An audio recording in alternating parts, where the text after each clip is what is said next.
we are live. It is Saturday Night Live. I'm joined by Neo Cards and Comics. What's going on, buddy?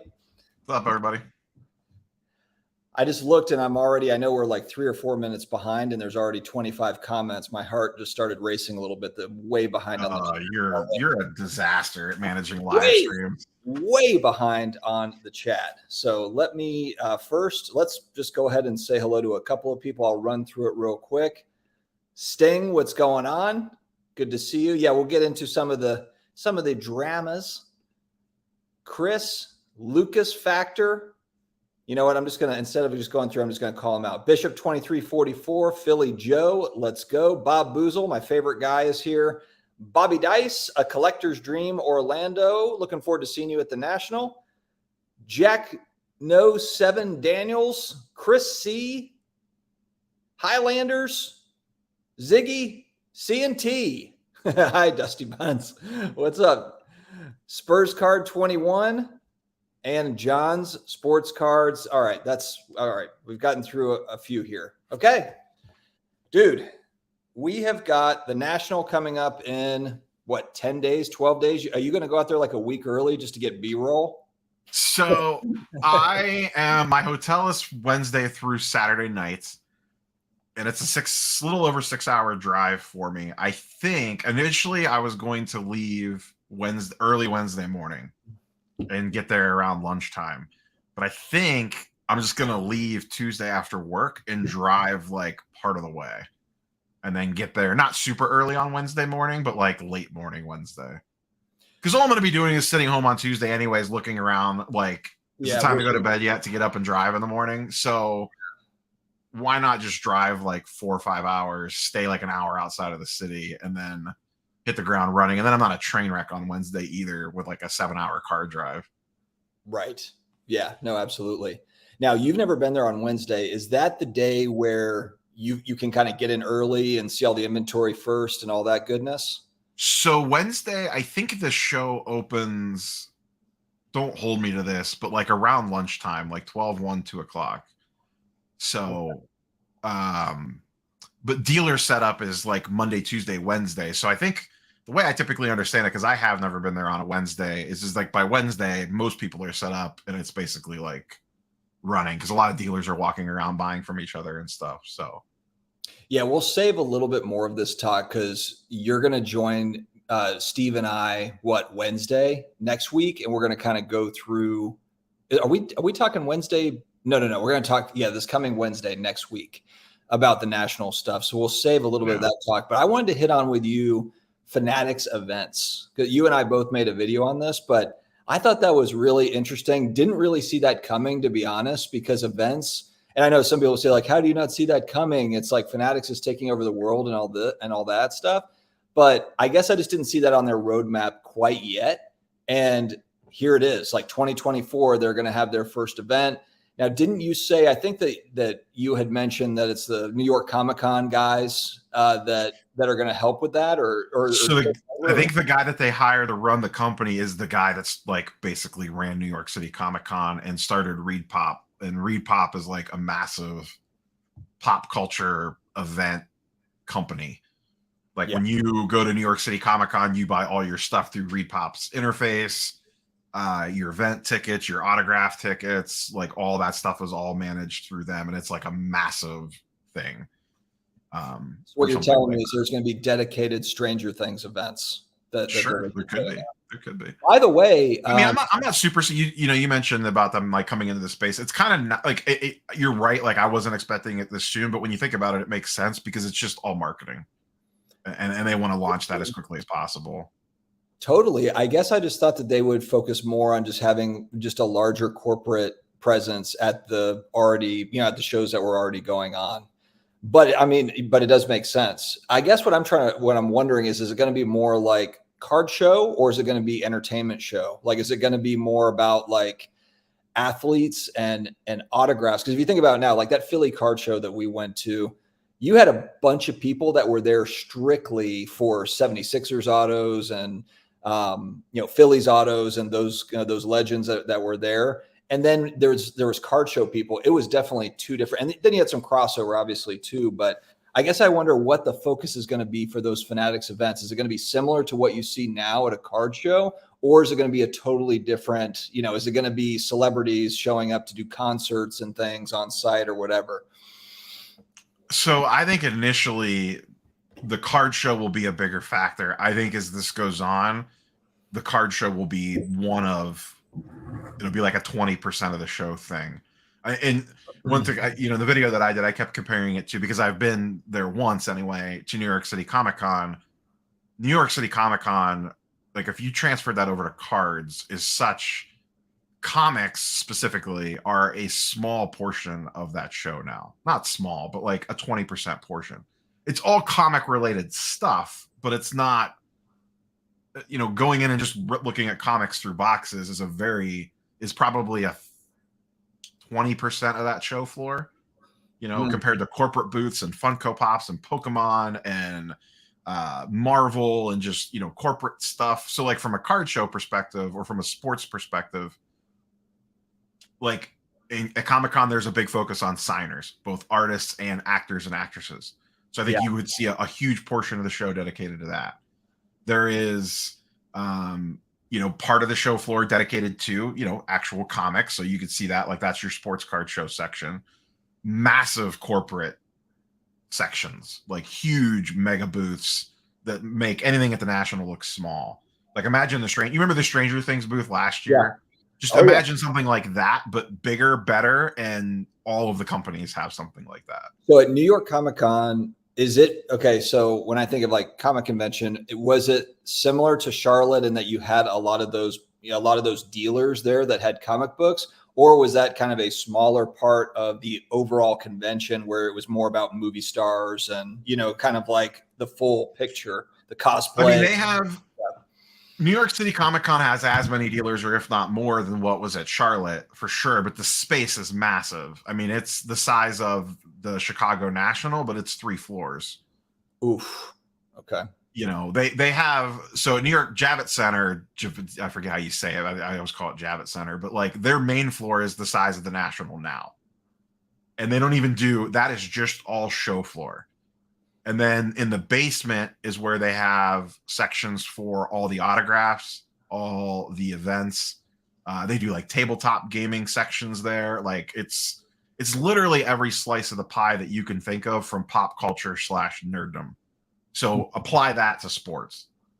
Like what does the sports equivalent of that look like? Don't just think way outside of sports cards. But I imagine, just given Ruben's connections, that a lot of pop culture stuff will filter into it. I wonder if they're going to be able to improve on sports card content creator influencers playing basketball games against each other.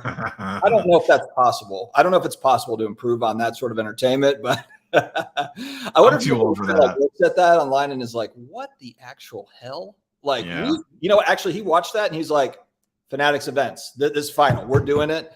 This can't be the BS that we've got for our card shows. We've got to I'm wondering, so like in tomorrow's video, my weekly sports card market video, I circled around to kind of retouch on some of this, and I think it was Sports Card Nonsense talked about this. Like, do they go to the Dallas card show and say, okay, we're buying you, you can run your show as is 3 times a year, but once a year we're having it at the Cowboys Stadium or something like that, because you have Dallas is their home turf, that's where the corporate headquarters is. Right. And the Dallas show has a massive reputation already. So like that to me makes logical sense. They would go to that guy and say, we're going to buy you out, or we're taking it over, or whatever the case might be. And then literally taking it to somewhere like Cowboy Stadium or some other massive event center. So since you're the guy that hits all, I feel like you go to a lot of shows. I go to, I'll go to a lot of smaller shows. Yeah, and here Jack Neo has a whole film crew. Is that the next stage of Neo Cards and Comics? Is the film crew? Because I could see that to where you're like, I'm not really the vlogging type, and then all of a sudden you're just this diva at the card shows, and you've got 7 people around with a boom mic and everything. No thanks. No, thank you. It's too much. Well, yeah. The problem with vlogging content now is that it's so good. And if you don't have a camera guy and professional editing, you just look so bad compared to everybody else. Well, and here's the other part is you spend the whole show editing. Like you can't enjoy the show. Like we'll go to the National and it's like, oh, I want to do some vlog stuff. Great.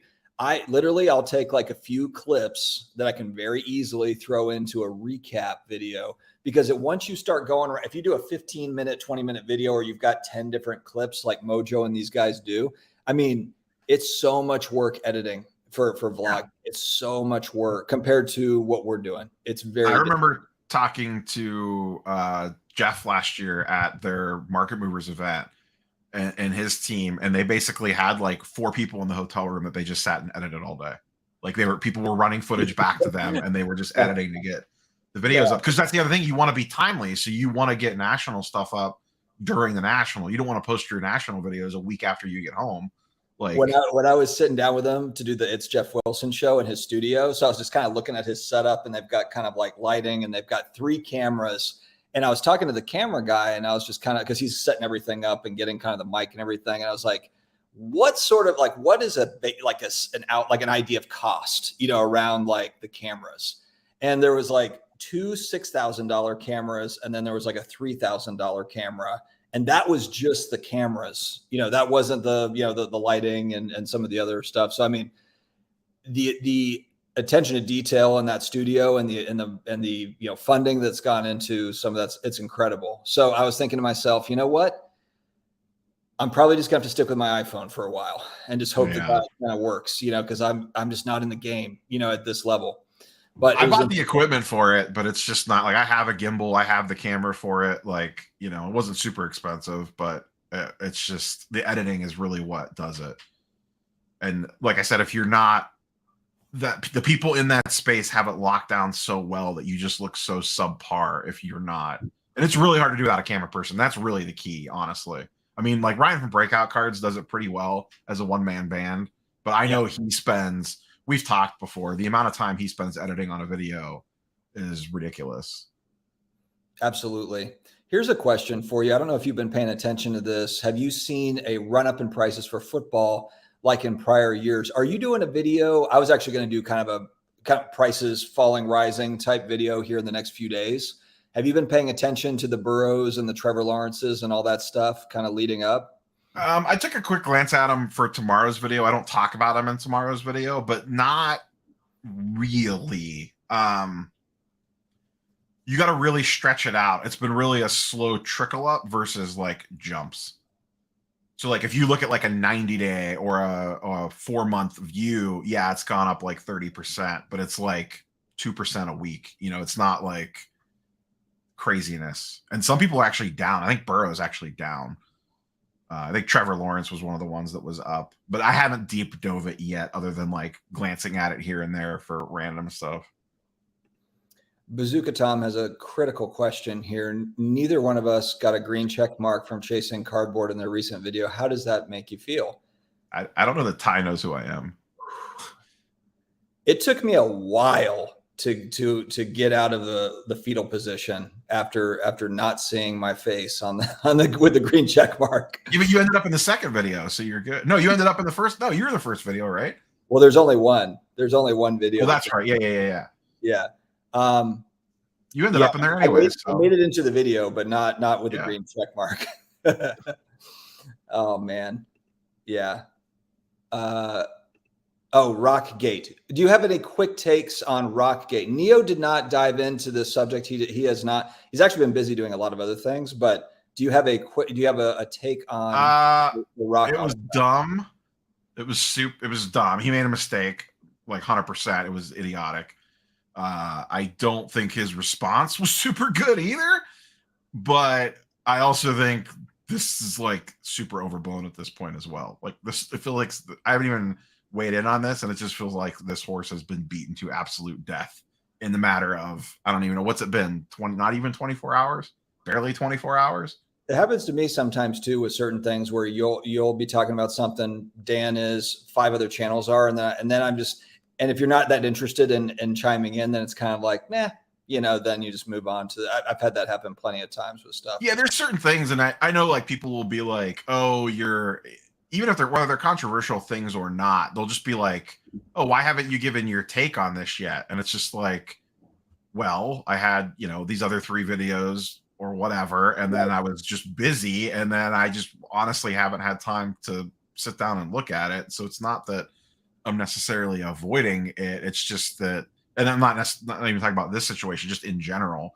But yeah, and like you said, it's like if whatever the hot button topic of the week is, and if 40 people have done videos on it already, if I don't really have an interesting thought on it, I'm just gonna regurgitate what else you guys are saying. I mean, sure, I could put a video up to put a video up, but it's not how I roll. Like, that's not typically how I run. If I want to comment on it, I will. If I feel like I need to, or have an interesting different angle. But if I'm just repeating the same thing everyone else is, and my crutch for that is that I have the Sunday video, and I've always used the Sunday video as my catch-all. So if there is something that's like, oh, I haven't talked about this, I at least want to throw a couple minutes at it, I know that I could always toss it in there. It's a good point. Yeah, like there's certain videos that I've got a few videos a week that are locked in that I'm doing regardless of whatever the topic is, at least 2 or 3. So then it's kind of like, yeah. And then a lot of times what happens is you're a couple days late on whatever it is, and there's something new to talk about. Yeah. I mean, people are always like, I don't understand how you have, like, how do you have topics? And it's like, there's always something, there's always topics every single week. Occasionally you'll have a couple of days maybe where you're like, what's something I could put, you have to put some thought into getting creative on something. But most of the time, the issue, the topics, the issues, they come to you. It just happens. It happens that way. So. Yeah, I mean, there are some days when I'm like, oh man, what's tomorrow's video going to be? And because I don't pre-plan much. I know what the Sunday video is going to be. Other than that, unless I get, sometimes we'll get word of like, we might not even know details of like, hey, something's probably going to happen this week with PWCC or whatever, when that was going down. Like, we all kind of knew that was coming. We just didn't know when and exactly what it was going to be. So it was like, okay, I know I'm probably going to have a PWCC video at some point in time this week. I just don't know what day it's going to be. Or like, I mean, it's been so busy, which we expect. It's the national, it's the newsy time of year outside of just people doing random shit. I've had a video that I recorded it when I got back from Charlotte Comic-Con about like just like a collection video of stuff that I bought there. And I still haven't posted it yet. It's been like scheduled and I've moved it at least 5 times. Yeah.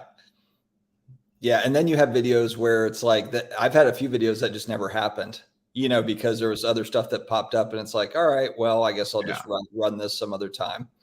And I think me and you talked about this when you were on my channel a couple of months ago, just in the weeds YouTube content creation. If you put a video out and then you put another one out on top of it, you basically kill the first video if it's within usually 24 hours. Like, you're basically just saying like, all right, that video is toast. Like, it's going to perform. It's going to tank. If I put a video out at 9 a.m. and then something happens in the afternoon, you're immediately crushing the morning video, like, no matter what, almost always. I'm sure there's probably some, one that will slip through the cracks, but 9 times out of 10, you watch those YouTube metrics on the first video you posted in the morning, just go like this as soon as the second video goes up. That's right.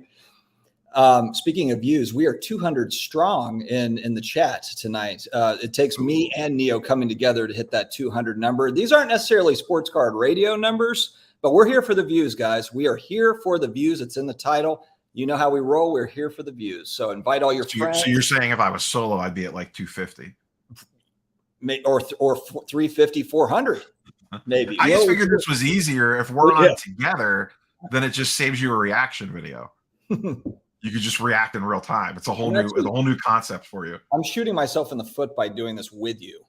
I could have just reacted to yours, but whatever. That's fine. Next time, what we'll do is we'll have 5 different channels. Log in. We'll throw in like. I am glad once again to get in the YouTube weeds. I'm so glad that StreamYard did the co-stream thing. It was like one of the features that I'm like, please do this. Yeah, way easier, because a lot of times it'll be like, hey, you come on my channel and then I'll come on your channel, and we're kind of like that's a cool collab and it helps both sides. Now it just works. Now you can just do the collab all at the same time. It's perfect. Mr. Locknet and SCC is happening 10 minutes for me. I want to go, but I don't collect sports cards. Is it worth me going?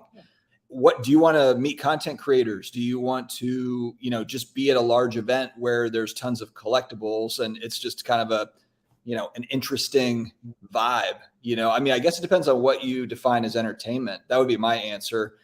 Do you collect non-sports cards or collect anything, or is it just more of, you're just interested in looking into it? Because look, there's a lot to do at the National. Yes, there's a lot of card things, of course, but then there's a lot of, different corporate things and there's different events and stuff going on. What do you think, Rob? Yeah. If you're 10 minutes away, you're eliminating all the barriers to entry basically, other than parking and a ticket for the day. So I don't know what that is. Maybe $50, $20 for a 1-day ticket, $20-$30 to park. I'd go poke my head in. Why not? It's worth, even if you're not like super in the cards, it's just worth walking in the room and just being like, what the hell is happening here? Like when the first time it was in Chicago post-COVID, when like the first time we kind of all met in person, I brought my wife that year, and I know you did too. And she wasn't in the show much, but she went in on one day and she was just like wide-eyed, and she doesn't care about sports cards at all. And she's just like, what the hell is happening right now? There's like money counters on tables and like stacks of money everywhere. And she's walking through and she's like, why does that card have like a $250,000 price tag on it? Like, what? Yeah. And please tell me we're not buying that card. That was also another kind of, my wife dug it too. She thought it was awesome. And she's not a card person. She's just like, whoa, this is like the camaraderie. She just liked it because they serve beer at 9:30 in the morning. It's another good point. Yeah. It was just a giant party. And she's more thin crust pizza, but she does like that Chicago deep dish stuff. So that worked out. Hold a white party at the Fanatics show. I want to party with all of Ruben's friends. That's fair. Yeah, the guy is connected. He is certainly connected. That's for sure. Rob and I were joking at some point, all of the channels will be powered by Fanatics, probably. And shout out to our guys at ComC. We got the ComC ticker rolling. We got a link there if you've not checked them out. They've got all sorts of cool stuff going on now. They're really opening up that site. So stay locked in on ComC. What was your, what do you think of the direct to grading thing? Obviously, hashtag both of us did sponsored videos on this very topic, but.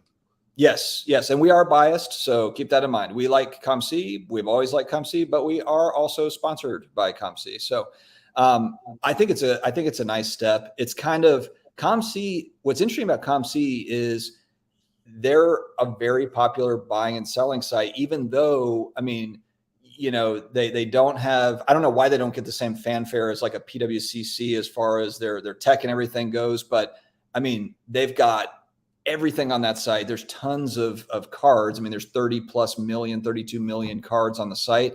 And all of these companies are trying to keep everything in house. You look at like eBay's got a vault, Golden's got a vault, like Collectors has a vault. Everyone's trying to control all the inventory.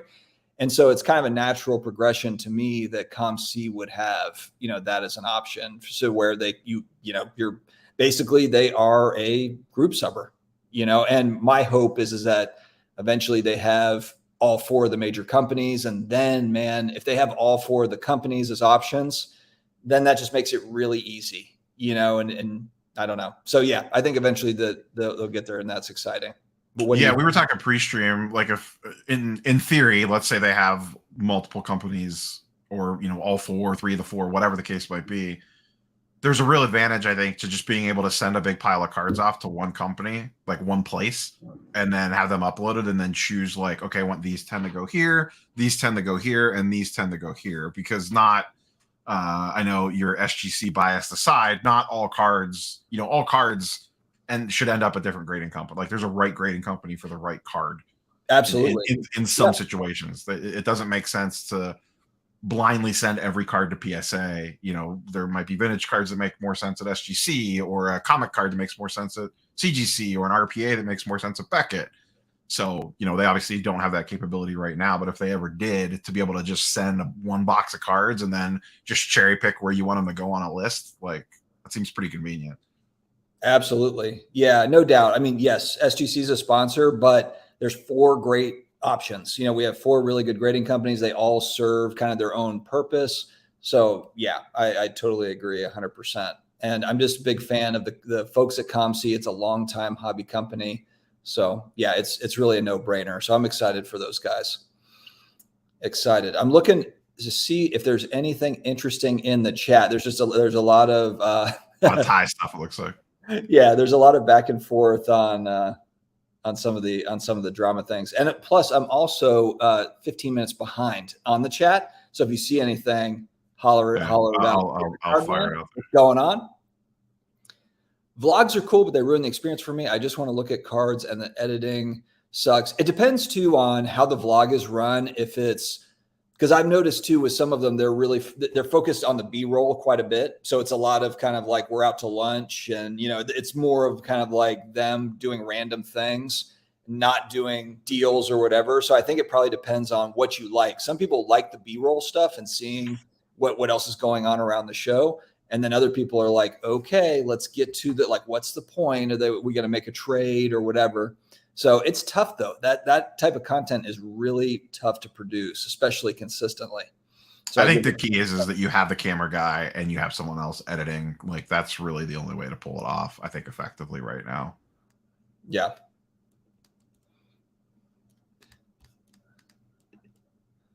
Orlando, Ryan's editing sucks. Well, we talking about Ryan Nolan? I don't think that you're talking about Ryan. Yeah, I don't mind Ryan's editing. I just know that it takes him a ton of time. Yeah, keep in mind, Orlando, that's him. It's a one-man show. So, I mean, yeah. I noticed at the National, the people that want us to vote for 2025, and man, I just hope it's Atlantic City again. That's all I can say. Hot take. Hot take. I want to go back to Atlantic City. Oh, God. I've heard so many people that are like, I go to the National every year, but if it's back at Atlantic City, I probably just won't go. I'll just skip it then. Would you go, honestly? So, all right, this is an interesting thing. Let's spin this off of what we were talking about earlier. Yeah. The National is in Atlantic City in 2025. Yep. Or you can attend that, or you could go to Fanatics Con in Dallas.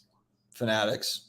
I would probably, I would definitely, that would be, well, assuming that those are good shows, and I assume that it would be a good show. Yeah, let's assume, because this is 2025 now, so they would have had a couple years to get this up and running.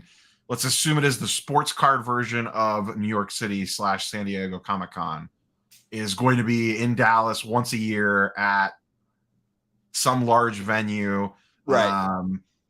In the late spring, early summer or something, whatever, a convenient time of year, and you're budgeting your trips for the year saying, okay, I got 3 big card show trips in me this year, 2 or whatever, where I'm doing a multi-day thing. Are you going to Atlantic City, or are you going to wherever Fanatics Con is? As long as it's not like a completely random city. That's really tough. I know some people would say no, it's not. I wouldn't go to Atlantic City, but I feel like I'd be like, oh, this is easy. I'm going to go to the Fanatics event. But then leading up to the National, I'd be like, damn, I want to go to the National too or something. And then I'd end up flying out to Atlantic City for an overnight, being there for 2 days. Maybe I wouldn't go for the full thing, but maybe I'd go for Friday night, fly in Friday and out Sunday morning or something like that. That's probably what I don't know. I would probably lean towards Fanatics Con. I really, without knowing anything about it even.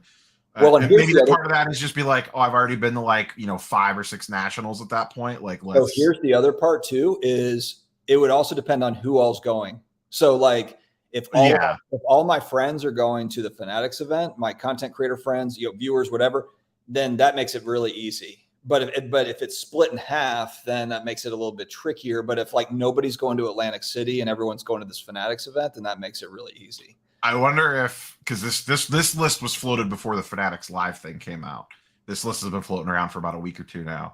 I wonder if the National Committee will relook at that list and be like, we got a little competition now. Maybe Atlantic City is not in play. Yeah. I don't know the Atlanta Convention Center scene. Do they have a super large convention center down there? Atlanta's, yeah. I mean, well, I don't know about the convention center, but Atlanta's massive. I mean, I'm sure they probably do have sizable venues for that sort of thing. I've always heard that's been the reason why it's limited locations, because they have a minimum requirement of square footage, and there's just not that many venues that can handle it. Maybe it could be. Yeah, it could be. I saw someone in Trader Griffin chat was talking about the East Coast bias, and The people that run the National all live on the Atlantic East Coast, so good luck. And that's not changing with the new committee coming in. I don't see it ever going West Coast.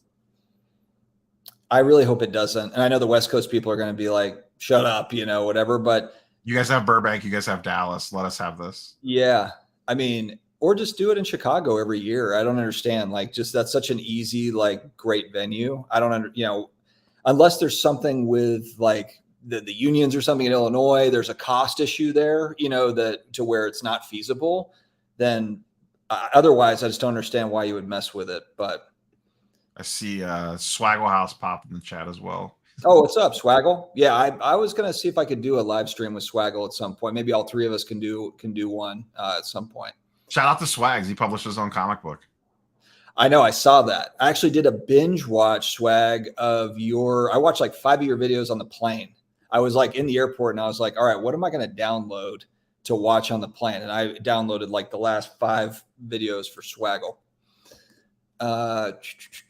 Yeah, because I thought it was interesting, especially because of all the like Hollywood is on strike and Stranger Things. Yeah. All I care about is Stranger Things. So that's being pushed back to 2040. I'm going to be like, I'll be an old man by the time season 5 ever comes out. But, maybe the Billy Butcher blaster boxes will finally sell out by the time season 5 comes out. Finally. Well, speaking of, August 9th on Cardboard Connection, season 4 full blown set is on Cardboard Connection. Like supposedly. Oh, really? How come you haven't? Where's the 7 videos on that? Oh, dude, I have a long night ahead of me. I'll be no. I actually got it from a couple of people on Instagram sent that to me, but it just says kind of like TBA. So I don't know if that means it's going to actually release on August 9th or if it's going to get pushed back or what, but we'll see. But I think that's pretty interesting. They haven't there hasn't been a strike quite like this in what, like 60 years or something. Yeah, I think, maybe the early 80s or 60s or something. I don't remember. It's been a while. Yeah, I would say so. But did you hear it was like, hey guys, this might not sound like a great deal, but trust us, it's going to be amazing. We're going to pay you one time. We're going to take your image and then we're going to use that as like AI for the rest of for the rest of time, forever. It was like, wait, no wonder they're not interested in making. Yeah, I have a feeling, I have a sneaking suspicion this one could go for a while. I mean, I have no, Swaggle House would know better than us because he actually works in that industry for his day job. But I just feel like this feels like the one that set the precedent for AI, and that feels like one where all sides are going to want to get this, like they're going to hold out as much as possible. Brad is looking for content. He's going for 5 days this year, man. That's commitment. Brad runs the Shipshawana show. Oh, okay. That's the promoter for the Shipshawana show. Yeah, there's going to be. Brad, are you going to the National? He's set up. He's table space. Oh, you're a dealer. Yeah, he has partial. He splits with someone, I think. That's awesome. Brad's already thrown his name in the hat for Fanatics events. Yeah. I think I saw that. Are you being serious? Because I thought I saw. Yeah, no, 100%. He tweeted at him. He's like, I'm ready. I'm armed and ready. I saw you put that. Yeah, because he runs a great show, so that would make a lot of sense. Yeah, he's a good promoter. He takes care of his dealers really well. Are we doing a live from the National or just content? Good question. I think it'll probably just depend on. I think it probably just depends on. The problem is it's kind of like a wedding. When you get there, you're like, I'm gonna hang out with so and so, and then you end up like it's over. Like you end up yeah. I gotta double check. I think I have a suite, so I have plenty of space. I remember renting a larger room on purpose just because you're there for so long. But yeah, all of a sudden, like we're still like 10 days away, and like every day is like, here's an event, here's an invite to this thing, here's an invite for that thing, and like. I'm already like triple booked on Friday. Like it's like, okay, I got to be here and then filming things at this. And then, and then you get pulled in different directions when you're there too, so it'll be, you never know what you're going to walk into in the middle of it. Like, you just never know what's going to happen. That's going to take you in a random direction. And that's like, these are the most first world problems ever, but true. And then there's also just the fact that like, you might just be dead tired and just need to sleep for like 3 hours. Right. I know I thought about that because Kim's going to be with me and it's like, she's not going to want to stay up till 1 a.m. to do like trade night. So we'll have to kind of like figure that out. I'll see if I'm kind of staying out or what I'm doing. We'll see how it goes. We will see how it goes. My iPhone is my channel. That's right. Yeah, Orlando does the live streaming thing. What are you at the Crown Plaza again, or where are you guys at? I'm actually right around the corner because I tried to book and it was showing all But booked. you waited, right? You waited later to book. I waited till like October. Like it wasn't even that long. It wasn't even like it was that like I waited a long time. But I'm at a good hotel though. I can't remember the name of it. It's a nice hotel. It's not the Lowe's, but it's like the Westin. I think it's the Westin. Okay. It's just right around the corner. It's 0.8 from the convention center. So, I mean, it's not right across the street, but it's like, just a little bit further. As long as you're right there, that's all that really matters. You just need to be within short walking distance. That's what matters. Don't have to drive. I don't mind walking. It's less. My wife's coming into town, but she won't be there until late Thursday night. She's actually flying in later. She didn't want to come for the full 5 days because it's not like at least AC. Like I'll give Atlantic City this. It's very wife friendly. Yeah, well, there's something. She's like, I'll just go sit by the pool all day. Like I'm perfectly content with that. But right. Downtown Chicago or Rosemont hotels aren't exactly like lounge friendly. Bowman Brent's always being so mean to me. The guy who has he really does not like you. I know so mean about the reaction video stuff, guys. I know this might shock you to hear this.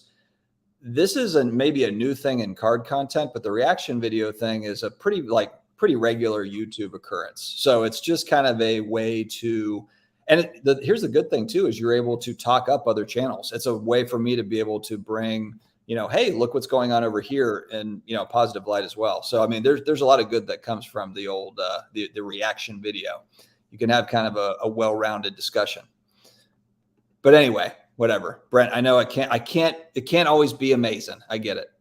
When I was at last year's National, I kept running into professional type film crews, which pissed me off because it felt like we collectors were in the way. Well, you were in the way, Ryan. You were in the way of the professional. We need our content. Ryan and I were walking around the National last year. It was funny because we were at a vintage table where like the Breaker Pavilion was within like right over here, and they were screaming the whole time. It was like two different worlds colliding. It's like the vintage station over like there was probably a series of like 4 or 5 exhibitors that were all vintage, and then you have just like people going ballistic over here screaming, and they were just like, oh my gosh, it was like having like a concert right next to them.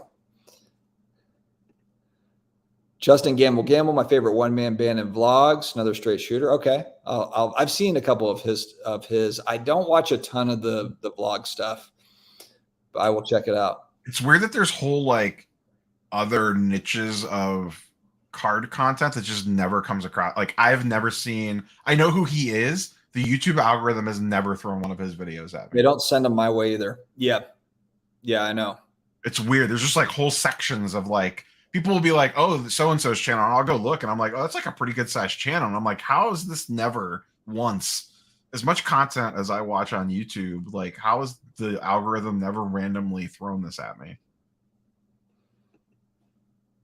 Brent, do you make videos on your channel? Because I would love to chime in on whatever you're talking about over there. Flipper was a great dolphin, but not a nice card guy. Chris, I don't know what that means. It's cryptic. It's cryptic and it's a little scary. Don't know what you're getting at there. Not like Flipper the dolphin? I don't understand. I know, right? That's what I thought he was talking about too, but was he saying flip? Yeah, like I used to watch reruns of Flipper on Nickelodeon when you'd like stay home sick from school. Nick at Night and all that stuff. Like Flipper and Lassie, you had all the shows where the pets rescued people. Someone was stuck in a well or underneath a log or something. All right. Okay. This is actually, well, we were going to save this for coming up. So Rob, you'll just have to repeat yourself, but is there any big card in particular that you're looking for at the National? Big card? I don't think so. I had originally gone in with the ideas of maybe picking up a bigger LeBron, but I don't think I'm going to now. Part of that is that I spent a bunch of money at Heroes Con, which was not like a surprise. Like there was, I had X amount of funds set aside for those 2 shows and ended up spending more there, but that's fine. Like that was expected. I'm actually probably looking for more non-sport stuff. And I honestly don't have like a specific target as of yet. but maybe some Game of Thrones autos, Star Wars autos, any other like actor, like that sort of stuff. Like probably that my radar will be up more for probably non-sports card stuff than sports cards at the moment. I just feel, Yeah. I don't know, the pop culture side stuff, regardless of what it is, just seems to be hitting me more right now than another random Luca whatever parallel. That's the thing. When we were looking at comic books, because I also collect graded comic books, but I was looking at like, man, the big grail comic books have come down in price quite a bit outside of like Amazing Fantasy 15. And even that one has dropped down a little bit. But when you look at the cost of basically the major Marvel keys, like the top 10, and then you compare it to sports cards, like you can get like the major keys for less than like a Justin Herbert flawless autograph card or whatever, I mean, it's insane. I'll check this out, Bush Leaguers. Retro Hoops called me out. Omar called me out. I didn't see that, but if that's true, I'll check it out for sure. I think it was his reaction video to the okay. tie situation. Okay. Hey, look, that's the whole point of the thing. I mean, people are it's like people get all worked up about it, but I think it's actually a really good discussion piece. The non-authenticated auto conversation, there is nuance to it. Actually, Junkwax Hero Mike made a good kind of reaction video to this whole thing today as well. And I agree with what he made some really good points, and there's kind of there's nuance in that whole discussion. And I got messages directly from TTM people and people that collect autographs and just kind of explaining why they don't necessarily buy already authenticated stuff. And to me, that's not the issue. And I think if we're talking about $3, $5, $10, $20 type cards, and you're sending $10 as a donation to get this autograph in the mail and that sort of thing, then that's one thing. Or even buying, a $10 autograph at a show, or that's fine. There's an element though of like buyer beware with the whole thing that I don't really like. This brought it to my attention, and I just don't like it around when we're talking about monster. We're talking about goats. It's like when we're talking about the Rock autos, we're talking about Jordan autos, we're talking about Babe Ruth or whatever. I feel like that's a different level. It's just a different level of autograph. It's one thing, I guess, if you're buying a $10 autograph and it's buyer beware, and if it's not real, it's $10 out of your pocket. But it's different when you're playing in that next level. And so then the whole, I wish that there was a way kind of through eBay, and maybe there is a way to do this, but just something where it's just more clear and as a disclosure of like, this has not been authenticated, because there's a lot of people too that are buying stuff on eBay that are not like hardcore card collectors. They don't know they don't like follow this every day like we do. There might be some, there's average people out there, and I know personal responsibility. It's up to you to know what you're doing, and you have to be responsible for your own self and your own money. Fine. But at the same time, I don't think it's that hard to just have some, disclosure, just no COA, or, not authenticated, or just something a little bit more obvious to the buyer that maybe brings them, makes them pause for a second and just do a little bit more look into it, make comparisons on what does the autograph look like compared to others.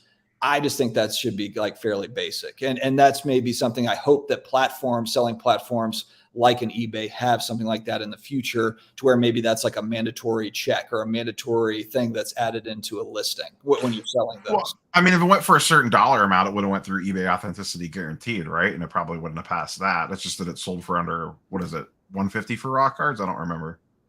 Yeah, what is it for raw? I guess I haven't bought a raw. Oh, I did buy a raw card fairly recently. That was about $1,000. I mean, the program that you just described exists. It's just, as of right now, it has to hit a certain price threshold to be qualified for it. So if it automatically hit like $150 for a raw card, it would have went to CGC for authenticity guaranteed.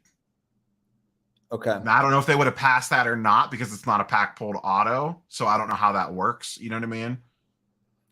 Yeah. I've never had it with an auction. I've seen that with Buy It Now, to where like if it's a bin that's above that threshold, then just because it's already priced there. So the auction has to end above the number to flip it to authenticity guarantee. I've never had it to where I've won an auction and then it's like it triggers the guarantee. At least that's how I think it works. But regardless, I mean, there is the blueprint for that program exists with authenticity guaranteed. And I think that's part of the idea of it. I think it's part of why eBay has that in place, is for this particular, like these types of situations, for sure. So, yeah. Cards and Comics said in chat that he's ending his channel next week. Where is that? What time? 10:14. Jason, are you just trying to get attention? You better not just be trying. And then Manu, I don't know if you know Manu, 9.9 Newsstand. He's the co-host of the Marvel Card Show with Spidey Hits. Has a question for you in chat at 10:17. 10:17. Okay, I'm ending my channel for the most part next week. That's a lie, Jason. You are lying. You better be lying. Continue. Wes, there is no catching up with chat. This is just yeah. This is not, so for the people that are, we're co-streaming this. This is Dustin's ship. I'm just riding along with it. So I don't have the ability. I don't even think I can't write. Yeah, I cannot even pull up comments. I'm usually pretty good at keeping up with chat. Dustin is terrible at it, and that's okay. Right. Lesson learned. Next time we'll flip this around to where it's on Neo's channel, and then I'll just join so that way he has control of the chat. Where was the question at 10:17? Right, 10:17. The 9.9 Newsstand? Yeah, that's Manu. He's Justin's co-host. Do you only buy keys when buying comics? So I have certain books that are just like from my childhood. Like I've got The Simpsons #1, and I've got Beavis and Butthead #1, and CGC 9.8.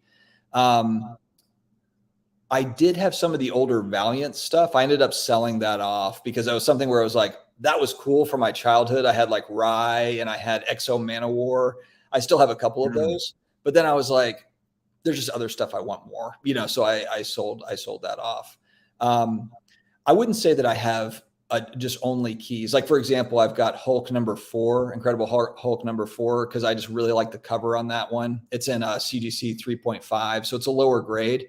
I really like the older Silver Age stuff for the most part, but I don't necessarily have just kind of major keys. I'll have, some random stuff mixed in. But I will say, though, it's usually always graded, the stuff that I buy. I don't buy raw books typically, just because I don't have the eye for like if it's restored or not. I mean, like with a card, I feel like it's already hard enough with a vintage sports card, let alone like a book that's 30 pages that could have any given thing wrong with it. So I haven't bought raw to then grade. I've just bought, graded comics, and not all, some keys, but not all keys. Yeah. So I mainly focus on keys, but I am starting to move into, like I said earlier, I have a video. It's recorded. It just keeps getting pushed off. I finished that Dark Phoenix run up. I filled in, I had a lot of the pillar books. I filled in a lot of them at Heroes Con. And then when I got back from Heroes Con, I was missing 2 or maybe 3. And I just went on eBay and knocked it out. I'm like, I'm just finishing this. So now it's like I have that 10 or 12 issue run or whatever it is all grouped together. And it was really cool. I had them all laid out and just like they display awesome. Like when they're all together, I don't have a lot of space to do it right now. But now I'm like, okay, what's like, I want to expand that out and kind of use that as my starting point and start picking up in both directions either way, and kind of keep filling in more and more like just random issues that are non-keys. Yeah, that's cool. And you have that X-Men tie that you really like. For me, I'm looking at, I want to get some big stuff. I want to get like the target that I have. I think that's going to be the next one for me is Tales of Suspense #39, the first appearance of Iron Man. That's the one that I want to go for. Obviously lower grades. All the stuff would be lower grades, but kind of in like the $5,000 to $10,000 range, saving up for it, obviously. But Tales of Suspense 39, I think, is that next one that I would like to focus on. And then I want to move on to like Neo's got a Hulk 181. I want to get it. I had a Giant X-Men 1. I would like to have another copy of it. So there's kind of stuff like that I want to go back to. All right. Yeah. Agreed. Phil Meaton in the chat. Oh, is he? Yeah. Damn it. I honestly, when you were like, 9.9 Newsstand had a question. I went through like 60 messages to get to that one. So apologies, everybody. You don't need to pull it up. Bush Leaguer, I am not the guy for pre-grading books. I buy already all graded. I would recommend, I think Reggie Collects has done a couple videos on stuff like that. I would search his channel for it. Or if Swags is still around, I don't know that he's ever done anything like that, but he may have some recommendations. I already buy already graded, so I have no. I couldn't tell you the first thing about pre-screening a book to send in for grading. Chris K at 1022 asks, has Fanatics reached out to either of us for advertising, anything like that? Do you think that's coming soon? I can't speak for Dustin. They have not to me. I feel like Chris asked this last time. Maybe not. But yeah, I haven't heard from them either. Have not heard from them. Basically, the two companies I've never heard from are Fanatics and PSA. Everyone's always like, you just talk to PSA all the time. And I'm like, yeah, actually. Really. I mean, I do, but I don't. But they've never formally reached out to me. I don't expect to hear from PSA because I'm aligned with SGC, but I guess I could be wrong. Maybe I would hear from PSA, but I'm with you. I've heard from PWCC, which is technically Fanatics, but not Fanatics. So if you're asking kind of like Fanatics, proper, whatever, no, haven't heard from them as of yet. Wes said, can I just read chat to you like an audiobook?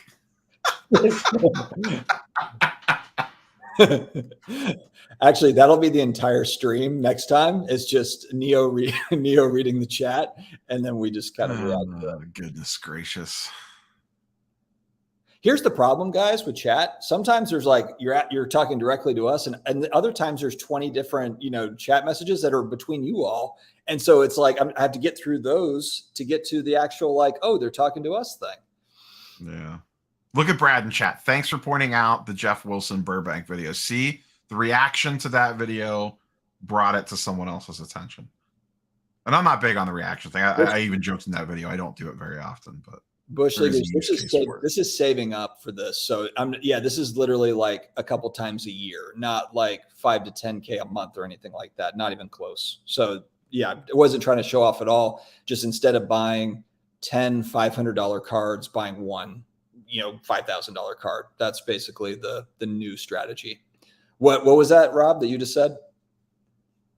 I was talking about Brad talked in chat about thanks for pointing out the Jeff Wilson video. I was like, see, sometimes reaction videos actually serve a purpose. I had already made a reaction video to the Jeff Wilson, the latest one. So what the hell? Maybe Brad doesn't like your content. He doesn't watch my stuff. I mean, you can't blame him. Unbelievable. I do instead of watching your stuff, he just goes to the source and watches it the first time, and then he doesn't need a second take. He just looks at my thumbnail and then he's like, all right, just run a search quickly, find out wherever it is. I get a kick out of it. We've talked about this before. Like people will give you shit for like, oh, he made the same video as Neo today or whatever, blah, blah, blah, blah, blah. And I'm like, sometimes that's coincidental. Like there's been times when we're like, we'll DM each other and we're like, well, we both put up the same video today. Yeah. Oh, I love too when I'm like, you just copied so-and-so. You copied Sports Card Radio's. I had it where it was like, you copied Sports Card Radio and my video came out before theirs did. I'm like, go back and look and see when I put mine out at 8 a.m. Like, everyone is very quick to point me out as somebody that just reacts or, copies or whatever. And look, sometimes we're just talking about the same subjects. It happens. Yeah. It's like you said, there's only so many topics some weeks, and it's true. And even if we talked earlier about like skipping certain things or like, I don't feel like making this video or whatever. And then you get caught in a catch-22 of like, if you don't make the video, you're going to catch hell because people will be like, not catch hell, but people will just be like, hey, what's your take on this? Or why haven't you covered this? Or why haven't you done a video on this? Not necessarily in like they're poking at us. It's more like, I just want your take on whatever this subject is. And sometimes it's like, oh, are you dodging this? Whatever. And then if you do the video, the other half of the people are like, oh, yeah, just another one of these. There's only been 6 of these videos this week. Of course, he's doing this one. It's kind of like a no-win situation sometimes. Yeah, Trader Griff's nailed this here, man. Rob Veras was like not pulling any punches at all about how he feels about breaking in the hobby. I mean, and made some really strong points. I think the one that you had touched on in your video was basically like if you lined up 30 customers and they all did, got into a break in his shop, how many customers were walking out happy? And it was like, 2 or 3 out of the 30 or whatever, like it's a very small percentage of people that are happy, about that, so, but it makes sense. Yeah, it makes sense. So, but it's also become a huge part of the hobby as well. So I don't know. You're not big into brakes, but what's your overall take on that? On like his take? I lean his way because I'm not big into braking. I've never bought into a brake in my Yeah. entire life. So, I'll rip wax. I've just always like, if I want to rip wax, I want to do it myself. I don't want someone to do it for me. That's half the fun. Like, I get there's reasons for it or whatever. And I think it has its place. Like, I don't think braking should completely disappear. It is a service. People enjoy it. I think it does need a little bit more command and control in the field on it. But I also I agree with Rob. That is not the path if you really want to grow this thing. It seems like it's the brakes are the dark side of the force. It's the quick and easy path. Yeah, I'm with you. I don't have like if braking stopped tomorrow, it wouldn't end and it wouldn't do anything to me at all. It wouldn't affect my hobby experience whatsoever. I mean, it probably would, because it would probably train wreck the market. Train wreck the new product stuff. Oh, a lot of money would come out of the system if brakes ended tomorrow. Oh, I guess what you're saying is just people in general move out. But you think that but do you think all the like the vintage folks and even just I mean, yeah, vintage would be fine, but just in general, like I mean, I think even vintage would take a hit. There's a lot. So, this is something I talk about. I even did a video on this with like the whole ecosystem of the hobby. Like, you start messing around with these different pieces, and it doesn't seem like it's related to other aspects that you might participate in. But all of a sudden, if a subsection of it disappears, it has major trickle down effects. Like, it's an interesting point. Yeah, Brad and I were talking the other day because he set up at a show. I think it was Brad and I know someone else that was at the Nashville show. There was multiple tens of, and Brad can attest to this for his show. There is tens of thousands of dollars spent at shows just for repack inventory.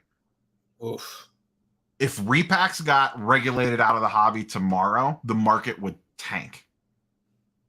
You mean for lower end type stuff, like lower end? I'm talking it's across the board. There's chasers and repacks, different price points. Yeah. Okay. If repacks were banned tomorrow, if regulation ever came out, or you got wind of regulation was coming, I would sell anything ultra modern that I owned immediately. There's so much money coming in from that aspect that is propping up a lot of prices and adding a ton of liquidity to the market. I guess the other point to that too is if you look at the big breakers, if it's a Leighton or if it's a Blaze or some of those guys, yes, they're spending a lot of money on new product, but they are also buying high-end cards as well. So if their business goes away, then they're probably having to move out of some of these big cards that they've got to, they probably have to liquidate, to some degree. So yeah, I mean, I guess that's a good point. I mean, because it's not as if people that are just breaking, that's all that their function is. They might have, money, and also they might have a huge vintage collection or a huge kind of vintage side of their business that the new product breaks help fund or whatever. So it's a good point. So it would mean that we're going to buy everything cheaper. Yeah. If you're buying, you're in good shape, but the stuff that we have would not. Because the point is like, if a repacker goes into a show, or a couple of them do, and they drop $30K, that's $30K in the dealer's pocket that they need to now go buy with. So it's all that money just all gets passed around. So if you take an aspect of that out, I don't know. Bargain Boxer says the market would not tank. I don't think you realize how much money props things up like that. And then all of a sudden, if that just gets gone, that's less cash flowing. It's kind of one of those things, though, where it's like we don't really know the effects. Like, what if, like, it might seem like that, but then it just gets covered up somewhere else. You know what I mean? Like maybe that's an overreaction. Could be. I don't know. I guess we might find out at some. Who knows? Maybe we'll find out. Maybe we won't. I guess we'll see. Yeah. Or like if Whatnot went away. Like, I mean, look at like Card Collector 2 will go to a show and legitimately spend 30 to 40,000 in a weekend to take that and flip it on Whatnot and to put in repacks and stuff. So if those marketplaces disappear, get regulated or whatever, where's that? That's tens of thousands of dollars that is not getting spent at that show. So now that dealer has less. The dealer has less incentive to buy from you because he doesn't need to rebuy inventory because he doesn't have cash. or he doesn't need to refill his case. But Like all that stuff passes around. But are they just adapting and spending it somewhere else? Maybe. I mean, maybe, but maybe not. Maybe you're right. For Chris K's question, are we talking about Peter at SGC? Are we talking about Ty Wilson or Jeff Wilson? SCR. So I interviewed Ryan at SCR going back to January. It was either December or early January. So I do. If you go to the archives, if you go to I've got a playlist with all of my like live stream or interview type stuff. I did interview Ryan going back. I would have those guys back on. I didn't have Colin on. I would have Ryan back on and Colin if he wants to come on. Jeff, I assume you're talking about Jeff Wilson here. I've met with Jeff. I would definitely have Jeff on. And then Peter from SGC, we both had Peter from SGC on before. Always a good time having Peter on multiple times. Yeah, I mean, wide open. You have a preference? I would love someone from PSA, and I could probably, to be honest, I've never reached out to them to say like, hey, does someone want to come on? But I wouldn't, I don't know that they would accept all the questions that I would want to ask. Yeah, they don't do a lot of, well, Nat does kind of like card collecting interview type stuff. Like I've seen him go on channel, like he's talking more about like Michael Jordan collecting or, whatever. They just don't need to. I mean, I think that's really probably their take on it. Like, why do they need to go out and do? Exactly. I mean, maybe it's short-term foolish. Like they should be looking more long-term and say, hey, let's be more transparent and do stuff like this that the smaller grading companies are doing. I think it's smart of Peter from SGC to come out and do that stuff. It's smart of CGC to come out and do that stuff, and even, Beckett's been quiet for quite a while, but even they were like poking their head out from the stand. Like I had Scott on a few months back. They've kind of bunkered down since then, but it's in those companies' best interest to give that peek behind the scenes a little bit, but PSA really doesn't need to. They're grading 1 million cards a month. And it looked like they had a slow month last month. And then now this month they're backlogged. They have like a 2-week check-in backlog because they're so busy again. Yeah, it doesn't make sense for them to come out and talk a lot. Like it would actually only make things worse. What's their motivation to come out and answer tough questions about their grading or about authentication? Like there's nothing, they're number one by far. It's like, it doesn't benefit them one bit to do that. So it's not a surprise. Shout out to Youngstown Sports Cards. I go to their show every once in a while. All right. Appreciate that. My side of the chat is roasting you about the comment section. Yeah, I noticed that. Neo's people are pretty energized. I did not see this, Ryan. There was a burglary at a card shop in Natick, Massachusetts, City of Champions. It shocks me that people literally just drive a truck through through a window. That's the that's the way. Like they're just like balls of steel. Just literally drive a truck in. They're not even like half the time even wearing like a mask or something. They're in and out in like 60 seconds or less. It's just incredible to me. I mean, think about if you're a shop owner, you've got like security all over, you got cameras everywhere, you've got a lock on the door, you've got blah, blah, blah. And then someone just drives like a giant F-250 through the wall. Like there's not really a whole lot you can do about that. Are you stealing enough stuff to cover the cost of the damages that you did to your car? Yeah, I don't know. As someone that was test driving, the wife and I were test driving cars this morning. New cars are expensive.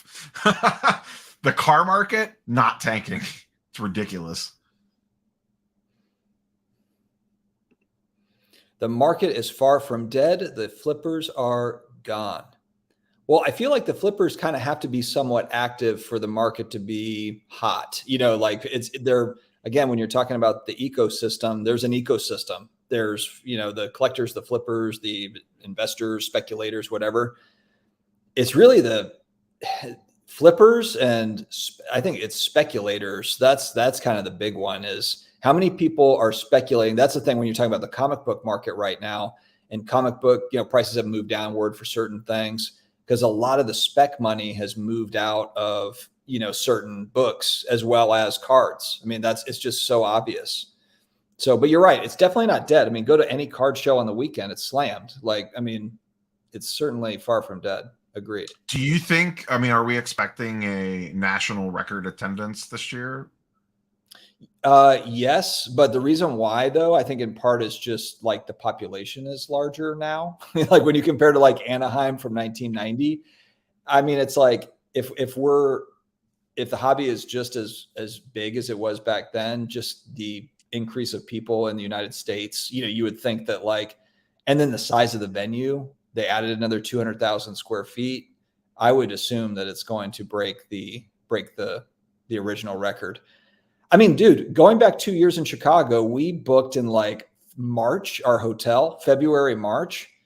And I booked my hotel in October, and I barely got a hotel that was less than a mile away from the convention center. I mean, it's going to be packed unless there's a bunch of people that went ahead and put their deposit, their $10 deposit down or whatever, like 8 months ago, and they're not going to come. Like maybe they just like booked everything up, but they're not going to show up, because of economic stuff or whatever. Yeah. I mean, I will say this, and maybe I should do a video on this. If you're looking at next year in Cleveland, book your hotel early. And Cleveland's going to be a way different national than Chicago. Yeah. Way what is it? Because there's not like hotels it's spread out. There's no hotel. You are going to be driving to the site every day. Yeah. There's no, the only thing right around the airport is or right around the convention center is Cleveland airport hotels, which are very mediocre at the absolute best. So you're looking at probably nothing crazy, but like you can get 10 to 15 minutes away and get halfway decent, but you're 25 minutes from downtown Cleveland at least. I might drive there then. I think I'm like 9 hours from Cleveland from where I am. It's, I mean, I don't know exactly where you're at. For me to Charlotte is 8 hours. I'm going to map it. What is it? Cleveland's a little bit further. Guys, we're at 225 in the chat. Appreciate you.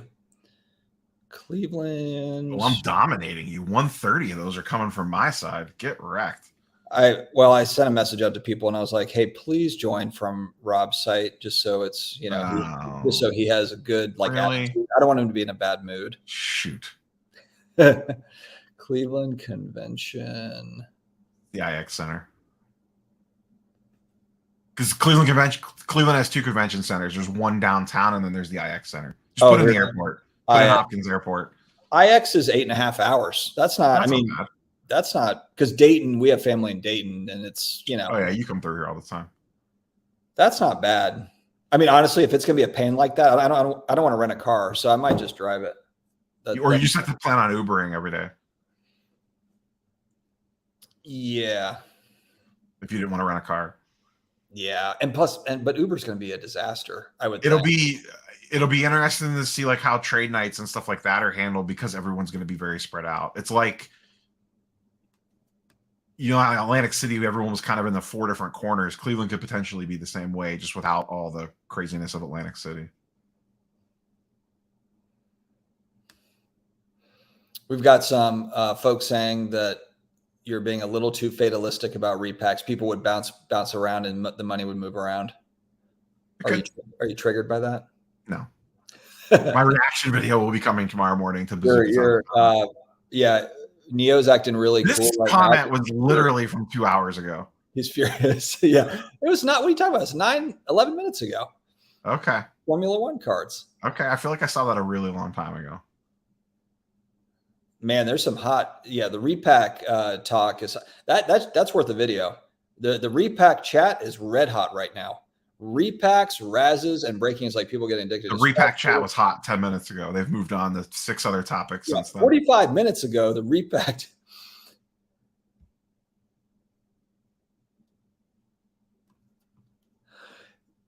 Okay, so Highlanders he actually put this in twice just for effect. If you're looking for a topic, an interview with either the random Beckett authenticator or the PSA person on to talk about why they say the rock is fake, but that Ty and Rick say are real. So, and I didn't get a chance to look at this. Sports Card Radio did put like a 5-minute, and I think there's like a video that talks specifically about Rock autographs that they attached to today's video. And it's a Rock. Now it's not a PSA person or a Beckett person, but it is like from what I understand, I didn't watch the video yet. I think it's a collector for his stuff in particular. But you're right. This would be cool.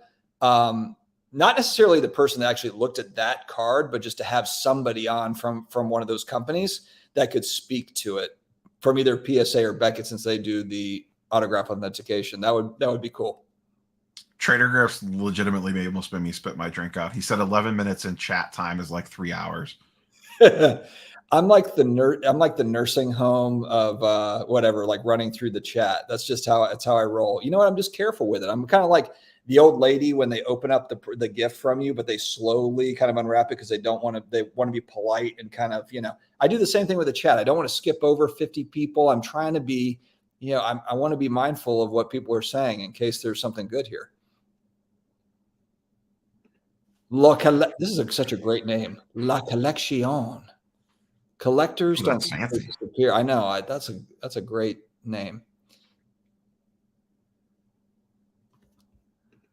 Call and put option should be available for sports cards. No, I don't. It's just getting it's getting too stockishy. I just made that up. It's getting a little bit too, I don't want to do options trading with cards. Neo, do you have do you want to do options? Take options? No. I'm like, I know. Did we not learn our lessons in 2021 and 2022? Yeah, I'll pass on that. People way smarter than me that do options trading maybe they would have, maybe they would be good at it. I would not be. Oh, that's a good call, Adam. Where I forgot about the RTA in Cleveland. I didn't realize. Do they have a direct? Does the train go straight to, or are you talking about the bus?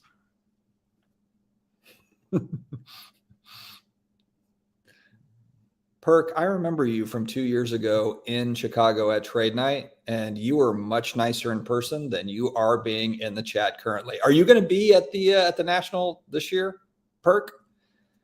That's Michael Perk, I believe. Yeah, and Perk. Chat's asking about Burbank show. I mean, I would love to get to a Burbank show, but West Coast travel is just tricksy. I really want to go to that Burbank show too. But you're right. It would have to be like, I'd have to wrap in like Brad the Comeback Card Investor visit, Burbank show, something else, other stuff. Rob, Sports Card Therapist, what's going on? Shout out. Yeah, for me, it's kind of like I've already budgeted my time for the year for shows.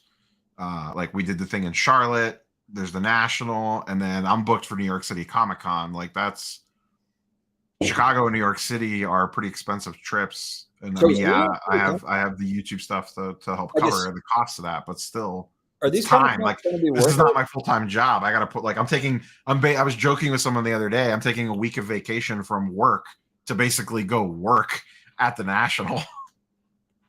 It's a good point. Even though it's fun, don't get me wrong, but like I will work harder at the National than I do in my actual job. Sorry, Henry. I know I've skipped over a few of your stuff. Not on purpose, but I'm just trying to get caught up. And like he left about 20 minutes ago. I'm like he said he was unsubscribing, and I said, "Okay, bye, Henry." Yeah, this is from 10 minutes ago. My bad, Henry. I'm sorry. I'm like a 97-year-old going through the chat. Rage. I don't understand. Like I there's a lot of chat tonight, but I don't understand how channels that have like non-sports card channels that have like 2,000 people in chat. Like I don't even. Yeah, sorry, Henry.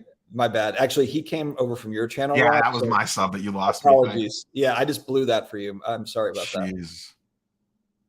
Anyone else have a vintage order stuck at PSA? I've had one there since March 7th. Everybody. Have they slowed down a little bit? They work. I know PSA was actually pretty speedy. Vintage has been behind because they have less people that can grade it. Modern, I think the orders are still coming in under time. There's a backlog on checking orders in, last I heard. Wow, that's so weird. Guys who robbed my LCS wore no mask, came in the next day with their children to buy stuff. Yeah, in broad daylight. It's like, what's going on? What is going on? Nick is asking about 90s X-Men books. You just completed it. Was that a 90s run that you just did? That's 80s. 80s. Any Yeah, 90s? I'm more focused on 80s stuff right now when it comes to X-Men stuff, 70s and 80s than 90s. I have a lot of the 90s stuff that I would want. There are a few like random things here and there I wouldn't mind looking for. The biggest one that I'm hunting for on the 90s side would be X-Men Annual #1, which is a classic Jim Lee cover. Orlando switched over to your stream because he thought that it would be faster. Because I don't have control. I can't pull comments up. Yeah, I've just been answering mine in chat. I have my chat pulled up on the left-hand monitor, and if there's something that I could just knock out real quick, I just answer it in chat. Can we? Is there like a YouTube Academy for like how to run a live stream that we could send Dustin to? Yeah, I think that I'm doing fine. I don't know what you're fine. talking about. You're good. You're good. We're losing subscribers. Dude, this is a lot of heat. There's 225 people coming through. This is like, there what are those this isn't 30 people to manage, okay? What I know you're not used to this many people. This is what happens when you bring me on. Can Sports Card Radio lend us producer Tim or what's the guy's name? What's one of those like online courses you always hear like non-sports card content people advertise for where you like watch the video and it teaches you how? Maybe you can get a sponsorship from them. A tutorial, yeah, on how to run a live stream chat. Hey man, the chat is busy. They're staying. Oh, busy. Simon Cards, worst navigator, sports card dad in the comment section, or flipping Steve in Atlantic City. Oh man, I've been on both ends of that. That's a tough one, Simon. As someone that has lived through both those things, that's. At least this one, I'm sitting at home with a nice cold beverage and not walking the Atlantic City boardwalk at 2:00 in the morning. So it's easier when you have three. So like when I had Brad on, we would have a guest on. So Brad would be running through the chat and then I would be talking to the guest. It's just easier when you have someone that's dedicated to the chat. And you guys had 45 viewers. No, you did not have 45 viewers. And everybody is wondering why you're turned the other way too. Well, I guess maybe I should switch these around. Is that a thing I can do? Hold on. I don't know what he means. I think that was back in regards to something we were talking about 20 minutes ago. Oh, that was 13 minutes ago. Yeah, he actually left it and unsubscribed. Rob has been making that argument for years. It says, have to satisfy the mom's manifesto. I guess it's good. Jeff asked him about it. It's getting more attention. Yeah, he hasn't changed his tune on that. I give him credit for the fact that he's made a killing without doing breaks is kind of amazing. I mean, because he could have made a truckload doing breaks if he had decided to do that with all of his allocation, whatever, and he didn't. So got to give some credit there. Bob says the National is going to be smelling like booty and Hennessy. Interesting take. Do you think on national topics, well, we won't really know till we get there. Do you think the hotel lobbies are going to let the trade nights, like unsanctioned trade nights, just like go wild in the streets? Or do you think we see a little different after hours vibe this year? I think it's going to flow like, what is it? Flow like the salmon of Capistrano. What's the line? Where the beer flows like wine. I think it's gonna be fine out there. I do think that it's gonna be wild. I do. Now maybe what'll happen is like it'll happen that one night, and then like the next night they'll have a bunch of security or something like that. But I do think that there's going to be pop-up trade nights. I just think there's going to be so many damn people. Now, but what will be interesting is kind of that whole thing is if people show up, like I haven't paid for my hotel yet. Like I booked it, I put the deposit down or whatever, but I haven't paid the whatever $600 or whatever until I get there. So, I mean, there could be people that are just like, I'm not going to go actually. Change of plans. So I guess that's what I'm wondering. Chat is just roasting you. Swaggle said to ask you now about your NFL playoff predictions, so he'll answer by the time the NFL playoffs start. Swags is just hating. He's just hating. Swag keeps up with chat in his live streams. Who's this Neo Cards and Come? Oh, that's you. Okay. That was me answering questions because you couldn't keep up. Well, dude, all you have to do is say 1040 Jim L. That you're not helping. All you're doing is 1040. You were answering questions from 1020. Why are you on chat side and not like working with me here?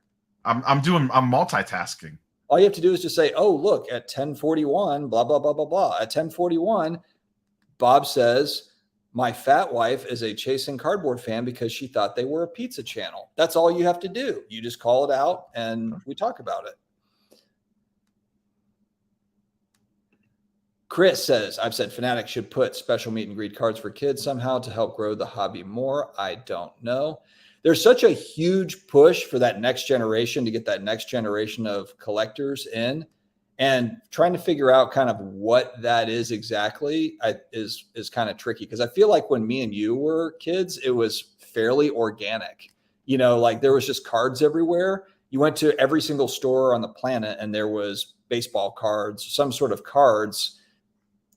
And that's just like what kids were doing. So I don't know. It was very organic how it used to be. And now I feel like it's like we're all grown up now and trying to get, it's like we're trying to get the next generation, like, love it like we do, like it's awesome, right? And they're like, what are you talking about? Like I'm playing video games or whatever. I think they're pretty aggressive on the kids stuff, like through minor league baseball and things like that, or not minor league baseball, like little league baseball. Yeah, they're giving packs to little league teams and all that stuff. Yeah. Someone at the bottom of the chat asked, do you think CSG will be a threat to SGC with their very aggressive price points? It's not specific enough for me, Rob. So hold that. You got to say like 1042 or whatever. Thoughts, we'll get to that in a second. Thoughts on the Burbank show this fall versus the National. This is from 14 minutes ago, so we're not too far behind. The Burbank show versus the National, I think both of them are going to be very busy. That's my take on that. I think Burbank's going to be slammed. But I'm not. Yeah, that's just the popular. That show's on the map now. And there's also that's now the big that's like the big LA show. That's going to be like there's good for the West Coast. They don't have anything. They should have something like that. Yeah, there's so many. Think about all the shops in LA and all the collectors and like all the just LA, let alone California, whatever. Yeah, thoughts on CSG $12 bulk price. CSG coming on strong to get your PC slabbed. I like it. What's your take there? They're under $10 if you have a membership. Are you going full bore with certain stuff with CGC, or what's your take? They're still my PC go-to. So for anything that I just want slab that I'm, but if you're selling, it's still PSA for 99% of stuff. I mean, let's just be honest. Makes sense. I'm not sponsored by a grading company, unlike some people in the chat. Yeah, I don't agree with you, but I guess I sort of understand what you're saying. That's fine. Yeah, no, I hear you. Well, the problem too is it's like for CGC and PSA, there has to be a substantial price difference. I think if you're, because of that reason, a lot of people are selling. They're grading and they're selling. So there's got to be a fairly substantial price gap. 5 years from now, how many major grading companies do we have? I think it's still the same four. I think that all four of them, I think that's a hot take. I think all four of them survive. Now, what I will say is they like Fanatics might own one, so they might not be what they are. Like they might be called something different, or they might be swallowed up by a larger entity. But I still think that the core companies that are there right now are still here in 5 years. I don't know. Is that a hot take? I don't know if that's a hot take. I think one's at least gone. I think it's PSA, CGC, and whatever Fanatics does. So SGC and Beckett are gone. They may exist, but they might not be SGC and Beckett anymore. You bite your tongue. SGC is not going anywhere, but I guess, yeah. I mean, if you're talking about acquisitions and whatever, I mean, maybe they get swallowed up with. I just don't know that there's enough to go around. I don't know if there's enough to support that many grading companies at that size. I think that there is. Well, here's the thing too, is they can always downsize. I mean, if they're doing, I guess, if they're doing 50,000 cards a month or whatever, the biggest reason I think those two is because PSA and CGC have the most money behind them. Like PSA is probably going to go public. They're a monster company. CGC is a monster company. They're not going anywhere. SGC is still a small privately owned company, and Beckett is whatever the hell they're doing. I just don't know if CGC has enough juice, though. I don't know if they have. I mean, the tough part with CGC is, yes, they have a lot of money, but they just had, like, it's a collectibles market. It's a collectibles, industry where it's fickle as far as who people are going to work with. They've changed their plans a couple of different times over the last 12 months. I mean, they got to kind of stick with one thing probably, as far as the changes that they're doing. But also, you just have to have people that are buying in. So it doesn't matter if they've got $1 billion sitting there ready to spend. I mean, if no one's buying in, then what? CGC has a massive advantage over everybody else because of Signature Series, and they haven't even leveraged that yet. And I think they're about to leverage that fully now that they are combined. To what? Authenticate signatures? No, they have the people come in-house and you send in and get your stuff signed, and then they do the McFarlane signing that they did. Yeah, but how much volume are they doing on that stuff to where like I totally massive business on their comic book side. That's not included. That what you're saying is like that's not included in like gem rate numbers, or is it included? They haven't done it for cards yet. There's only been one McFarlane. That's it. But they crank them out on the comic book side. They have not brought that to the card side, and they are going to. But you did a McFarlane thing with them, right?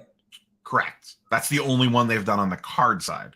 But how many cards like, do you know approximately like what that looked like for them?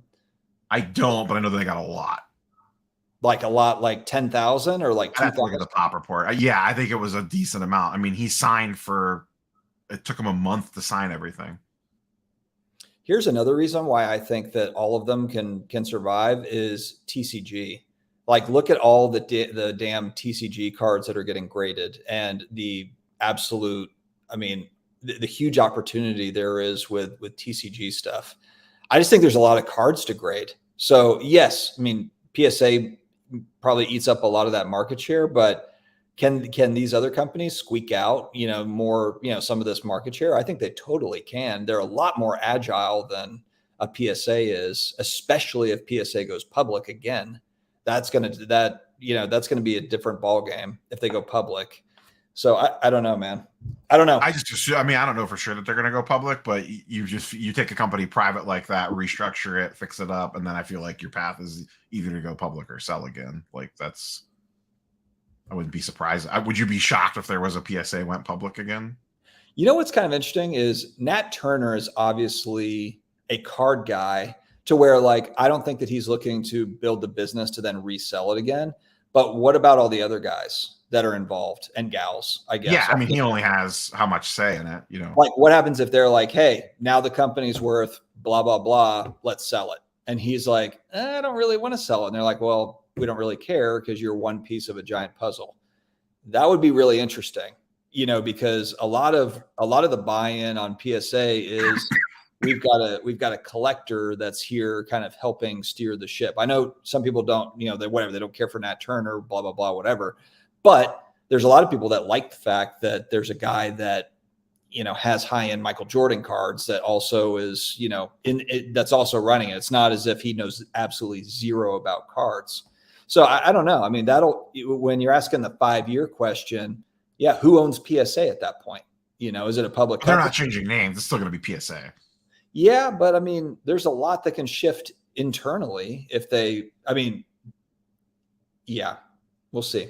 I just think the CGC Signature Series thing is going to be really big for them. That is going to drive a lot of business their way, and then they can expand on that going further. You love CGC. How many cards would you send if they had the Strangers thing cast in for autos?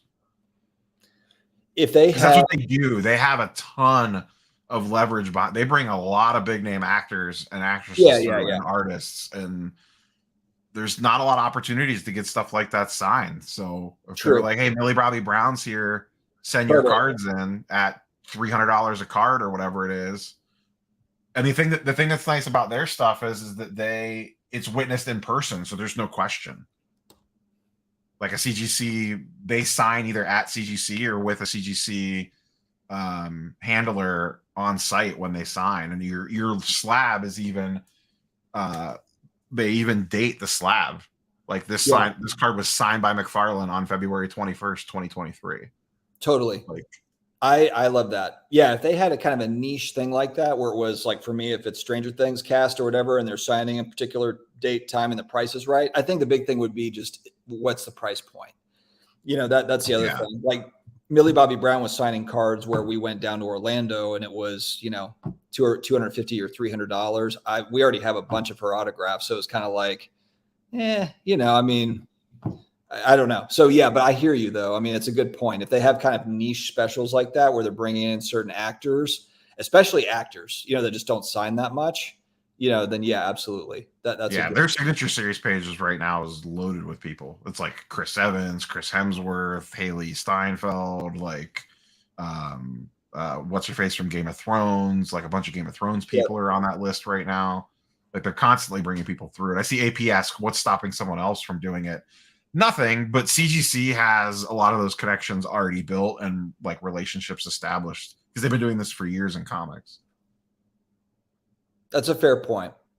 So I heard about this a little bit, and I made kind of a video. I made like a little part of my video where it was like, what's going on with trade nights? I heard there was some issue where people were canceling trade nights, and I don't know if it was like a contractual thing or whatever, but so I don't know that I understand the full concept of it, but basically if you booked hotel room space, I'm just going to grab more water.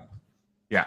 So essentially, if you had an unofficial trade night in a space at a hotel, it sounds like it was getting yanked, essentially, is what it was, Simon. But I don't think that'll affect the pop-up trade nights unless the hotels crack down on people being in the lobbies, which absolutely could.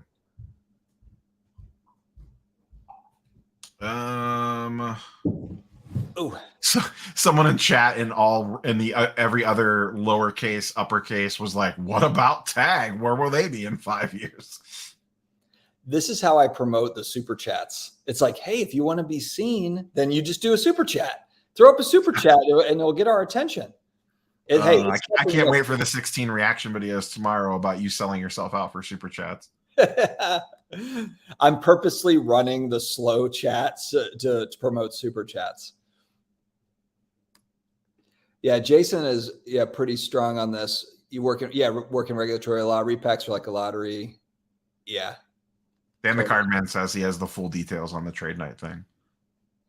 It's like teaching my dad to use his iPhone. Well, I am a dad, so sorry. Just what it is. Hey, you never know. Maybe we will have time. Maybe we'll have Ty on at some point. We'll see. You never know. Probably have a better chance of getting The Rock on an interview than having PSA on an interview. There's just not a good reason for them to join an interview unless it's just a very basic kind of, rundown of what they do. I'm sure one of us could probably get them on if we like actively tried super hard. Like I know enough people there to send an email that it would at least reach some ears. Whether they would come on, or I'm sure that they probably would, but I don't know if they would be open to like. To be fair, like I've interviewed Beckett, CGC, and SGC all multiple times at this point, and none of them put any restrictions on what I could ask. They didn't even ask for questions ahead of time. None of them. None of the three companies. They were just like, okay, cool. Like, whatever. Fire away. Is Brad still alive? Chat wants to know. There was some sort of a weird Reddit thing going around that he died. Oh, wow. Yeah. Yeah. He's not. Yeah. I texted with him today. But I texted with him the day that came out. I sent him a screenshot of it and he wrote back and I said, you're alive. So yeah, he's still alive. He's out there. I don't know why it was on a Reddit chat though, where it was literally like seriously saying like, yeah, he passed away. Someone announced it on his channel and it's just like, what? Anyway, but yeah, he's fine. He's fine. He'll probably come on over the next couple of months. I think he's got some things that are brewing that he wants to, I think, chat about. So he'll probably a couple of months. So there might be a comeback. Just saying. What are you guys most looking forward to in the next year for your channels? Well, we already talked about Neo is going to go on tour with his vlog crew. So I think I'm excited to see that. Just kind of a different show from him. Really getting out there and kind of that B-roll where we're walking with Steve. and trying to find pizza at 3 a.m. and arguing about it and then putting that all out. It's going to be like the Truman Show. That's going to be Neo's channel. Nick Chapman asks, is there any reason to send a card to Beckett? Not really. I mean, shout out. Sorry, Scott, if you're watching, but till we know what they're doing with their grading scale, or they say something that they're either not changing it or that they're changing it, I would be weary because you don't know if it's going to be what it's going to be if they decide to switch things up. That's the number one. That's really number one. It's like, even if you like the slabs, even if all the other things, it's like, yeah, but if the grading scale changes, which it very well could, then what? Yeah. So I think that's the big hang up right now with Beckett. They have to come out and either say, this is what we're doing, or we are not doing any changes for the foreseeable future. I don't think they can stay silent. I mean, but the thing is, it's already taken too long. Like when was it? Which show was the goof where they Mint? So Mint was in March or April. Yeah, it's July. It's July. And I know, I mean, they reacted after that. Trying to think how much I could say based off an NDA. They did focus groups, multiple rounds of focus groups after that. But yeah, but what are we? I don't know. It's just yeah. So I know that they were at least working on it for a while, and then after that, I don't know. I mean,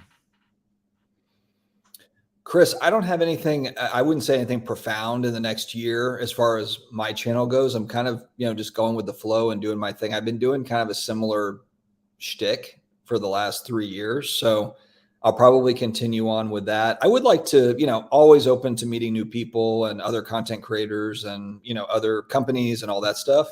So I'm always looking forward to that. I really enjoy what I'm doing now. I think I don't want to speak for Neo, but it's kind of one of those things where if you're not making content that you enjoy, then you won't have any staying power in it. And that's where I think you see people kind of fade away a little bit, is they start making stuff that's outside of what they really want to be doing. It'd be like if I decided I'm going to do vlog content, I'd probably do that for like one show or, like 2 weeks. And I'd be just like, oh my God, this sucks. I don't want to do this. So it's trying to find the combination of stuff that people want to watch and stuff you want to make. That combination of those two things it can be kind of tricky. But if you find that thing where you're kind of, you're passionate about making the stuff and then people want to watch it, then it's a great combo. Yeah, I don't really see, I don't have any grand designs over the next year or anything, beyond just kind of doing what I'm currently doing. Yeah, I always say that maybe one day I'll stop doing daily and kind of cut down on it. But as of right now, there's been enough stuff to fill daily, and I got nothing else going on, so why not? Good point. Yep. It's funny seeing you pull these comments up, and I'm like, oh yeah, I remember reading that yesterday. Damn it. Yeah, I'm 24 minutes behind. I'm just going to go. A while ago, you're like, I'm only 11 minutes behind. And then it was like, I'm only 14 minutes behind. I'm only 17 minutes behind. Yeah, I got well, here's the problem. We start talking about it, and then there's another 50 messages in the chat. Unsubbing because you didn't get your chat reply too weak. You're better off without Henry. Thank you, Slim. Well, actually, that was actually Rob. So sorry about that. Destin just replied to the guy that pieced out 15 minutes ago. All right, guys, I'll just move to the front. Here we go. All right. Hold on. Scroll. I'm trying to pull anything because I'm watching chat in actual real time. So good. Anything that crazy and good that comes up, I've been trying to pull out when I see it. I'm not saying I didn't miss stuff. But you're not giving me the name and the time, so I can't pull it up. That's the part you're missing. You're just like Bazooka Tom, blah. It's like when, because by the time you pull it up, I could already just have the question asked and answered. All right. Next time, Rob will run the chat on his channel, and then I'll just join up with mine. There we go. And then we can laugh at him because he'll be behind. I don't typically fall very far behind. There's an art. There's a dance. You don't have to look at every single message. Ooh, Bargain Boxer. What's more important to Neo and Dustin, money or making content? You go first. I'm trying to. It's like, I mean, they're general. I mean, I would be lying if I didn't say they go hand in hand at this point. Yeah. I mean, I would say content, because if it was just about if it was just about the money, I would have a billion sponsorships. I started to say that, and I was like, oh shit. And shout out to Brendan Ryan, who made like a Topps card of me, and it's got like the NASCAR shirt with like a car in the background with like all the sponsors on it. Yeah, I mean, like, would I be making daily content if it didn't fund me buying a bunch of dumb shit and traveling to shows? I don't know. Maybe I would make less if I wasn't making. I probably would. I mean, just to be honest, I would probably post less videos if it was just about making content, and I would probably focus more on. I would do less newsy stuff and more just pure collection stuff. But I enjoy doing the newsy stuff. It's not like I don't enjoy doing it. There are days when I'm like, I don't really like this is whatever, but I'll do it because I know that I need to.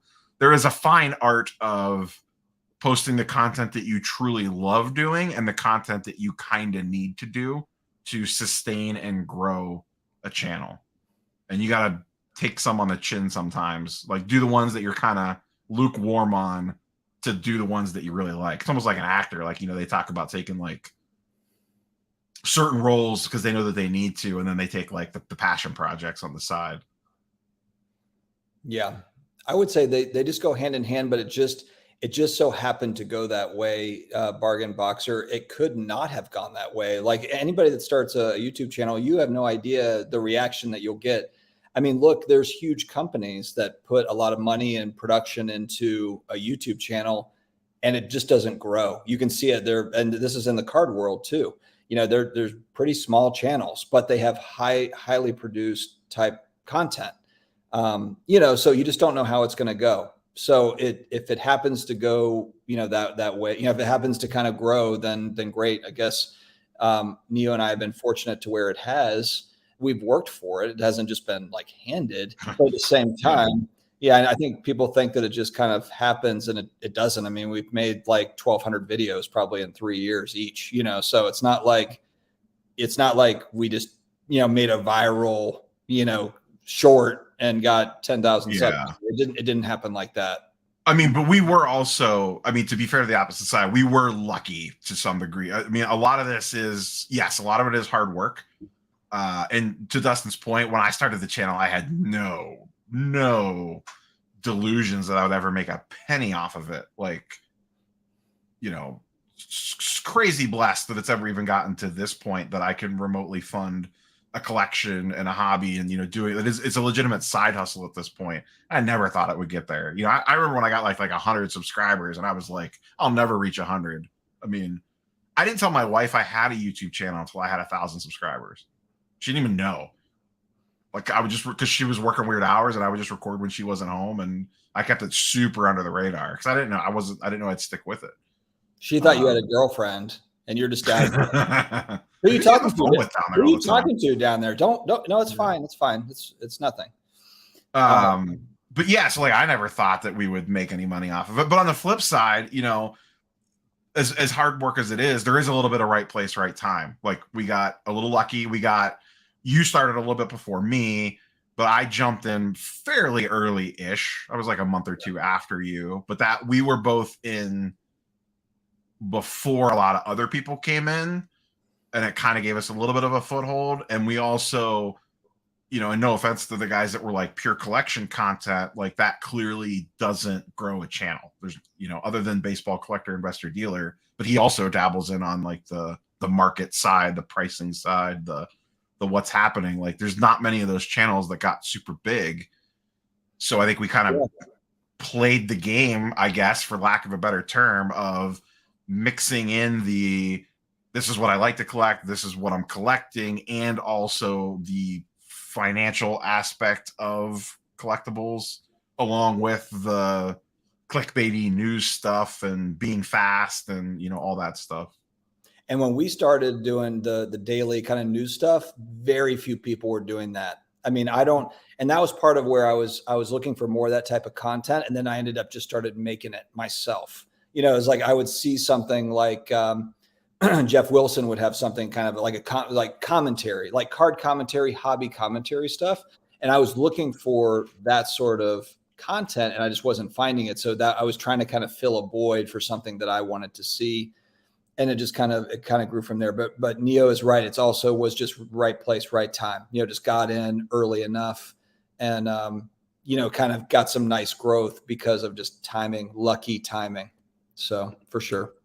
Yeah, luck's a big part of it. And then you also, I mean, people have to generally enjoy what you're talking about and like you, otherwise it's not going to work. But there is some right place, right time aspect of this all. Someone asked about posting consistently in YouTube, short breaks at 11:18. Any difference in scheduled? The YouTube algorithm is a fickle beast. None of us understand exactly how it works. But I do think that I do think YouTube rewards consistency. Like whether that's weekly, monthly, daily, I think YouTube likes, okay, cool. We see that you usually post every Monday, Wednesday, Friday in the morning.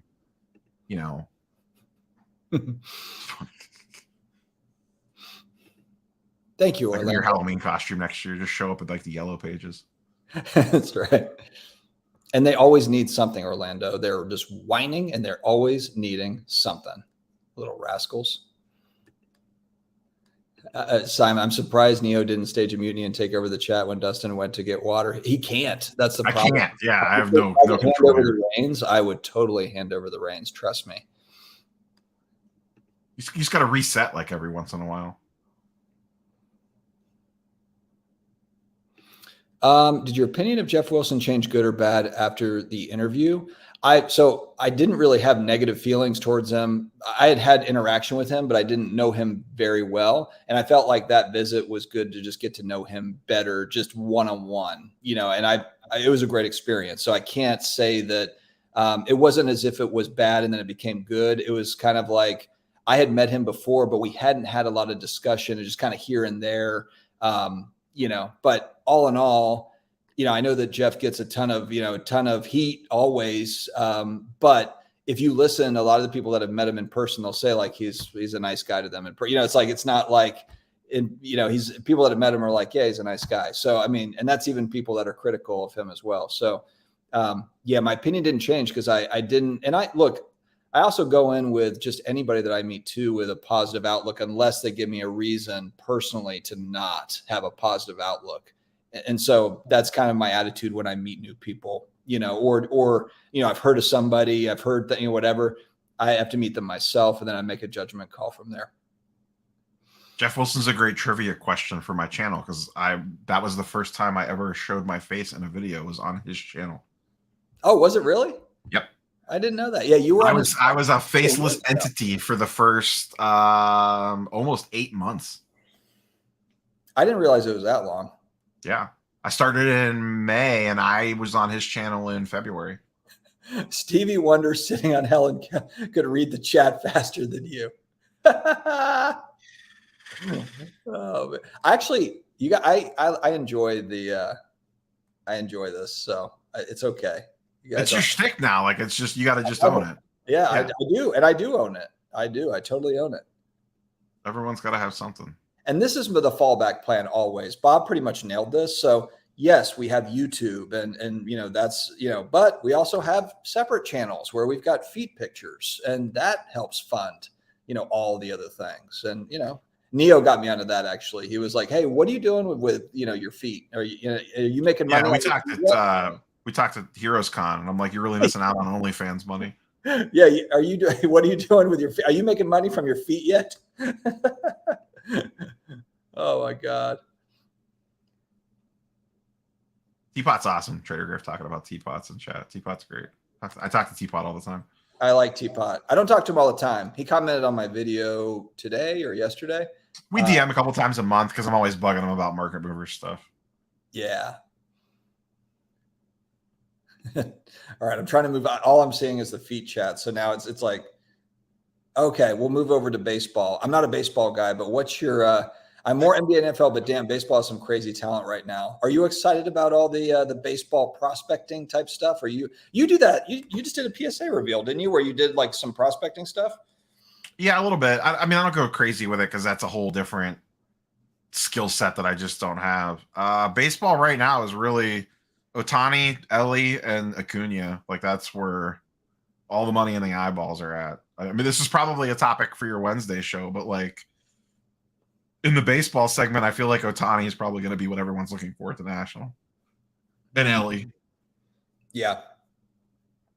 Yeah, we got to see what Steve is doing too. I'll have Steve on Wednesday and get the scoop on what he's up to. I know he's got some quarterback cards. I'm sure he'll be bringing. Bob with Boozle said, "Imagine Dustin hosting the New Year's Eve countdown. Dustin, it's 3 a.m. Hey, the party never ends. It never ends because it never strikes 12. It would be amazing. I started watching both of you because I wanted more real-time hobby news content. You were definitely both right place, right time for sure. Yeah, the Reg, you're right. Because frankly, it wasn't because my stuff was overly good. It just wasn't. If you go back, and I'm not saying it's like amazing now, but going back, I'm not saying that the talking points have changed a ton. I mean, there's a lot of similar talking points, but I think that I've just gotten a little, I've definitely gotten more comfortable in my skin 3 years later to, whatever. It took a little bit of time to kind of just get that comfort. So yeah, it's not as if it was some amazing stuff to where, I was changing. I've leaned more into the news. Like that's probably the biggest evolution of the channel is less charts and graphs and more news. And a lot of that was like, obviously the markets shifted and stuff, and the new stuff just frankly performs better. Like Fleer. It's a great clip. Yeah, I use some of the old Don West clips myself. Love those.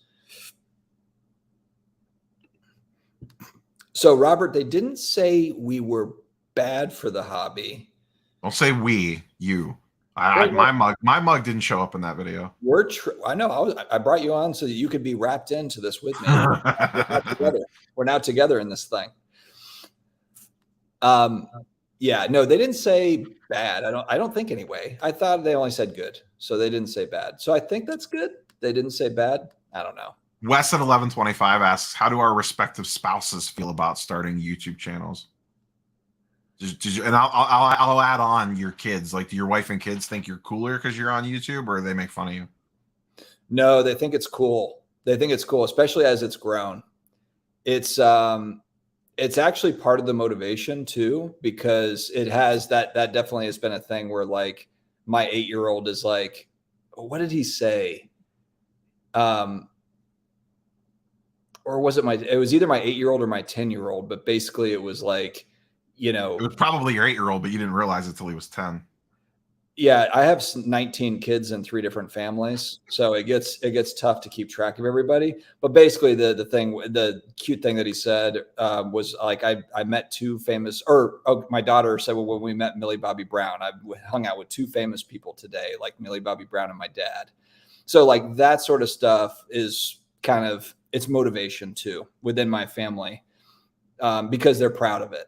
So that's another thing that's kind of fun, And look. Rob, you don't have any kids, but especially when your kids become teenagers, you're just like, Dad, you're a dork, like you don't know anything about anything. You can't even keep up with the chat, and for the most part, they're right. But they do like the fact that, like, okay, like he's like got a YouTube channel, and he's like built a YouTube channel because let's face it, like my 10-year-old is, she actually has her own kids channel that she's trying to grow. She can't, it's a kids channel, so no one can comment on it and YouTube doesn't push it out. So she's got 17 subscribers, but she's like, I got 19, I'm up to 19 subscribers, so this generation, these generations, they care about social media, differently than like we did. Obviously we didn't even have it growing up. So yeah. When my wife gets the biggest kick out of when people will come up and be like, "Oh, I watch your show," or "Hey, I recognize you," or whatever. She gets the biggest kick out of that. They'll walk away and she'll be like, "That was so awesome." Yeah, my 8-year-old, he's autistic. For those that don't know me, that might be, whatever, watching from Neo's channel. But at like the Raleigh show, someone will come up or whatever. My son will say, "Don't forget to like and subscribe." Like as they're walking away, and he says that to every single person. They're like, all right, bye, buddy. And he's like, "Don't forget to like and subscribe." I'm like, he's like a little he's like a little promoter, like the first time it happened with her around was at the National and the first year in Chicago, and it was funny. We were at the hotel, and we ordered pizza to the room from the deep dish place. and they were dropping off like 15 orders all at once. So we went down to pick it up, and we were standing there waiting for pizza. And the guy next to me is like, "You make the YouTube videos, don't you?" And I was like, "Yeah." He's like, "Oh, I like your stuff. Cool." And we walked back in the elevator, and she like looked at me, and she was like, "All right, that was kind of cool." And I was joking with her at Heroes Con this past time because we had media passes, and you got on the show floor before everybody else, and there was a huge line to get in right when the show floor opened. And we like walked past everybody, and the security people saw that we had media badges, so they were like waving us forward. And I like elbowed my wife, and I was like, "You see, they recognize me. And they're just like, come on." You're like, That's awesome. Yeah, my wife was blown away when she came 2 years ago to Chicago, and just people coming up and giving me like Bobby Hebert rookie cards and saying, like Dalton Hilliard cards. I was blown away by it too, because and you have to remember too, like that was, other than Dallas, that was like the other huge show that we went to like right post pandemic. So I had not been to any real like card shows. And then to have people walk up and like, "Hey, I know you're a Saints fan. Here's some Saints stuff." That was really cool, because you think about, you hope people watch you and, kind of watch and like what you're doing. But then when they come up and they actually remember the team that you go for and stuff, I mean, that was really, then you're like, this is like community is like an overused term. I get it. No, I get it for sure. It's like, you don't want to, it's kind of cringy almost, like the community, the hobby community. It's like, God, now you're going to get called out by the hobby positivity crowd. It's cringy. It really is. It's cringy because people don't use it. People don't use it properly, but yeah, no, I get what you're saying. But that was an instance where it's like, okay, there is, like people care. It was cool. That first Chicago National, because that was the first big show that I went to, and like when people would come up, I'd be like, "Oh shit, people actually, those aren't just random little numbers that go up and down when someone watches a video. There's actually human beings behind those screens. What do you know?" Michael Thomas Patch Auto. Yeah, and his stuff, especially because he hasn't played football in 2 years, has gone way, way down. There's some really nice Michael Thomas stuff that is available. But yeah. The sports card dad community. We're forming an iron circle or an iron steel circle. Zach says we're asking to show up on an SCR video. Oh, how? What did we do to cross their paths? We're pretty tame tonight. Yeah, what did I do? Because did you get too positive? Yeah. We're here to look, guys, we just want to announce that Neo and I, we're not interested in anything outside of this iron circle that we're creating tonight for everybody. So we formed it. We're forming it right now. Can you see it? It's forming. It's actually forming. Bob nailed it right here. Welcome to the Sports Card Dad community. All jokes aside. No, but and with all seriousness, when we talk about SCR, when we talk about Chasing Cardboard, Sports Card Investor, I've met all those guys except for Ty. I haven't met Ty, but I've met Mike multiple occasions. I like all these people. Like I have actual respect for people that are out making content, that are putting themselves out there. It's not easy. It's difficult. And look, the thing with Chasing Cardboard, we're talking about one transaction that, we're talking about one thing. We're not talking about the show. We're not talking about the people. We're talking about one transaction that I didn't really care for. I didn't, thought that it could have been done a little bit differently. It's not it's not a whatever. It's, I don't have anything against any of the people. I've met all the people. So, and I genuinely do respect people that make content. It's tough. The Wolf Pack. That's right. We're creating, if Sports Card Therapist is still around, he's probably actually in bed. He's probably asleep by now. It's the Wolf Pack that we're creating here. Yeah, I just feel like sometimes, well, I know you're probably kidding, Bob, but people just get a little bit like, they just get wrapped up in it. They get a little bit too wrapped up, a little bit too tight. And it's just kind of like, if you watch me, you know I'm definitely not uptight. I'm just not. I'm a goofball. Yes, we are creating. Well, I just want you to know that this is just between Neo Cards and Comics. Actually, Neo doesn't even know that this is just between us. It's Flipping Steve, Neo Cards and Comics, and Sports Card Dad. We have the Iron Triangle. So it's not a circle. It's a triangle. It's got 3 sides. Nobody's allowed inside.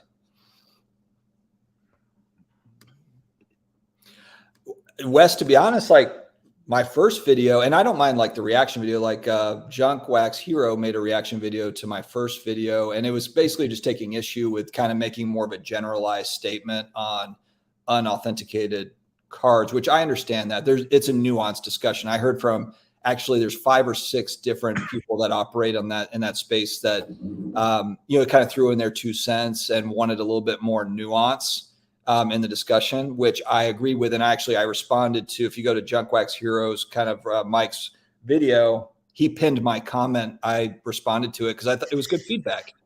But there was nothing in there that was, it was a pretty vanilla take. There wasn't anything I watched that video twice just to see like if I said something that was so crazy, and I didn't. So, I don't know, but it's fine. All right. Yeah, I don't really know those guys at all. I don't know that I've ever had direct interactions with either one of them. They seem perfectly fine. Yeah, thanks for hanging around, Orlando. Appreciate it. I didn't realize we were 2 hours in. Still, we got 176 still hanging around. So yeah, thanks Orlando for showing. And yeah, we will obviously hopefully meet up here in about 10 days. We're 2 hours in. Dustin's an hour into the chat. Yeah. Hey guys, I'm only 20 minutes into the chat, so everybody just sit tight. We're fine. We're gonna go for a while. Circle of trust, exactly. Yeah, this is an iron triangle circle of trust. Oh, I like this guy too. I don't think I've met Triple Crown 24 in person, but yeah, he's commented on a couple of my videos. I watch his stuff. He has good content. I don't know if have you met him, Triple Crown 24? Yeah, he's got some good stuff. We should try to throw trade night at the Cleveland National next year. I have an idea in my mind. We'll have to see as we get closer to that. Where's the line between talking cards and talking content creation and the drama within it? A line? I don't know. Obviously, me and Rob don't have any boundaries there. No. I think you can probably do all of it. What do you mean by the line, Tom? I guess I don't know, like where it's like not good, or, how do you mean like what's the line? Or are you just talking about like when you're creating like talking content or whatever, how do you make decisions on like just talking about cards or talking about content creation or drama within it? I'm not sure exactly what you mean there. Maybe like when do you decide to like where's the line of like, okay, I am going to make a video about this tie situation. I don't know. Maybe that's what he's kind of like. Well, he throws where does it realm into like the, I need to respond to something that happened on someone else's channel or something. I don't know. Just so you know too. So I decided at the beginning of the year, just as kind of a strategic channel thing, to do reaction videos. But what I did so you had this as an example, like reacting to Sports Card Investor, reacting to Jeff Wilson, reacting to Sports Card Radio. But I've also reacted to other channels like Victor, Rookie Card Specialist, did a really good video. I reacted to his. I like to do that too, to highlight other channels so that other people, can see like, oh, okay, cool. That's a channel that I haven't watched. Like someone has a good take. And so people, and I'll get pushed back like, you're just like, bouncing off of someone else's take. But it's for me, it's a way for me to like further the discussion because I thought they had a good angle, or maybe I disagreed with something. So it's a way to kind of keep that discussion going when I think a topic is interesting. That's simply what it is. And I've gotten really good feedback on that. I've been doing it since really kind of January 1st. I've just tried to kind of mix that in just to switch it up a little bit. And yeah, it's been fun. I don't know how to take this, Wes, other than it being an insult. I don't think anyone looks at Kirk Cousins. I guess maybe it's like the consistent guy, but it will never be number one. And maybe that's fair enough, Wes. I'm not going to take over Jeff Wilson's 250,000 subs. It's not going to happen. So you're right. I might very well be just the consistent Kirk Cousins of content creators. You might be right. Oh, what? See, it worked. We got DJS with $2 for penny sleeves at the National. Have fun and good luck. Shout out to DJS. Appreciate it very much, buddy. And this is what we were working up to all night is the super chat. So guys, if you want to be bumped up to the very top of the chat, just add a little super chat in there. I'm kidding. But thank you very much, DJS. That's awesome. Just doing challenge because of the amount of Cole's cash they have. Ooh, Venderalia Warlock comes in at you about Marvel PMGs. Are you triggered? How are you? No. How are they doing? Or is he saying how are they doing? Like how's the market? Or is he trying to throw shade at you? But you don't have a bunch of Marvel PMGs. No, I just have Gwen's. That's it. Yeah, well, you picked up a couple that you wanted like PC, right? Yeah, I have a bunch of Gwen's. That's the only PMGs that I own. I haven't deep dive PMG pricing for a while. Everyone's on Marvel Masterpieces right now. That's the hot button Marvel card thing at the moment. Do you have a biggest loss on a card during the COVID hype? I saw this comment a second ago, and I was trying to think of specifically what underwater. Oh, you're okay. On my end, you froze up, and your face was hilarious. Oh no! I said my LeBron refractors are pretty underwater, and I have one Trae Young left, but I think the LeBron stuff I am more under than anything else. But I haven't sold those yet, so I can play that whole like I haven't sold the card yet.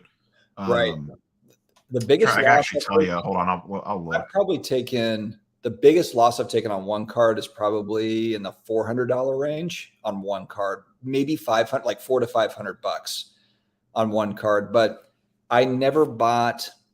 I always kind of lived in that $100 to $500 range. So it's kind of more of like I spent $200, I'm selling at $150, type thing. So not that I haven't taken losses because I have, but I didn't buy any huge cards, during that time. Yeah, it would probably be the Baker Mayfield Flawless RPA that Steve forced me to buy off of him. I know, Steve. Damn it. After that, it would be a Luca Premier PSA 10 that I took a $775 loss on, which I made multiple videos about that card. And a Trae Young Optic Hollow PSA 10 that I took a $750 hit on. These are cards that I no longer own. Like they have been sold, so the loss is air quotes official. Yeah. I remember when I sold to Luca, people in the comment section were nuts. They're like, you should hold. Like, why are you selling it at such a loss? I sold that card for $450. That's probably like a $75 card right now. I should look. Yeah, I lost $300 on the Luca Silver Prism, that PSA 10 that I bought at the National. I ended up selling it for. So I sold that card for $450 on November 2021. What do you think it sells for today? Which card is it? Luca Premier PSA 10 Select. Not silver, just base. Oh, base. Shit. Oh, man. $200. You're pretty close. $178 is the.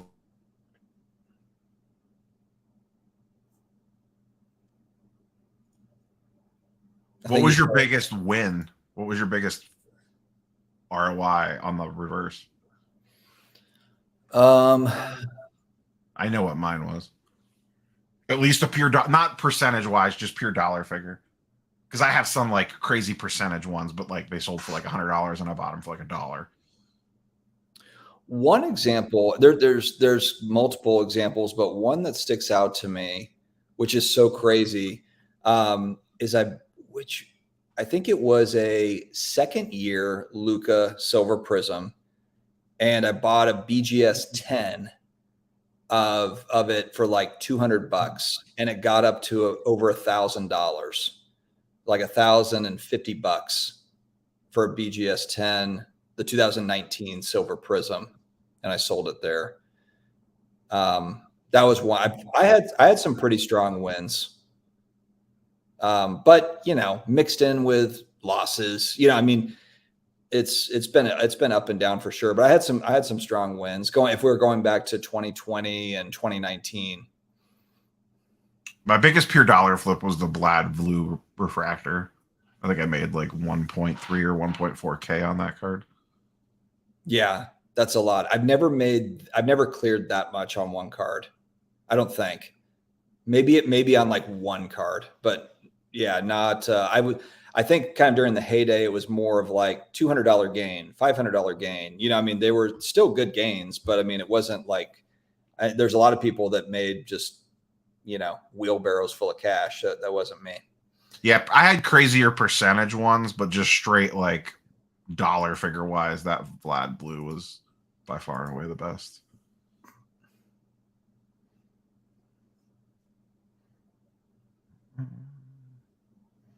I don't know where you're at. We have the Because I'm Carlos. Oh, he tuned in from your channel. That's unfortunate. To be clear, this is your 2021 strategy just being enacted now. I don't know what he's referring to. There, you are getting absolutely roasted in a Discord that we are both all in. Oh, I haven't checked that. I'm 2 days behind on the disc. I'm 45 minutes behind on the chat, and I'm 2 days behind on the Discord. So I didn't see it till just now. I glanced over there and I was getting roasted. Hold on, my daughter just walked in, so the dog's going to bark for a minute, guys. Sorry about that. That only put you 40 minutes behind. Is there an up and coming YouTuber person in the hobby that you guys think people should check out? I really like Mike's retro trading cards. Those three guys, it's Mike, EP, and Joe Day. They do a Monday. They have I think it comes out, I'm pretty sure it comes out Monday kind of podcast, but there's not a lot of channels where you got three guys with really good chemistry that can talk hobby stuff. And they've been friends for like 30 years. So it really flows well. I actually asked Mike too, if he wanted to join up tonight. He couldn't make it, but have you watched good Vintage Sports Shack? Yeah, I've watched some of his stuff. He comments on hilarious. I love that guy's stuff. Yeah, he comments on every single video, like Vintage Sports Shack hates this or loves it, you know, whatever. Yeah, like, I saw him in my comments and I didn't realize he had a channel. And then the software that I use, if it's someone that comments, it puts like their subscriber number in parentheses, like one of the add-on programs that I have.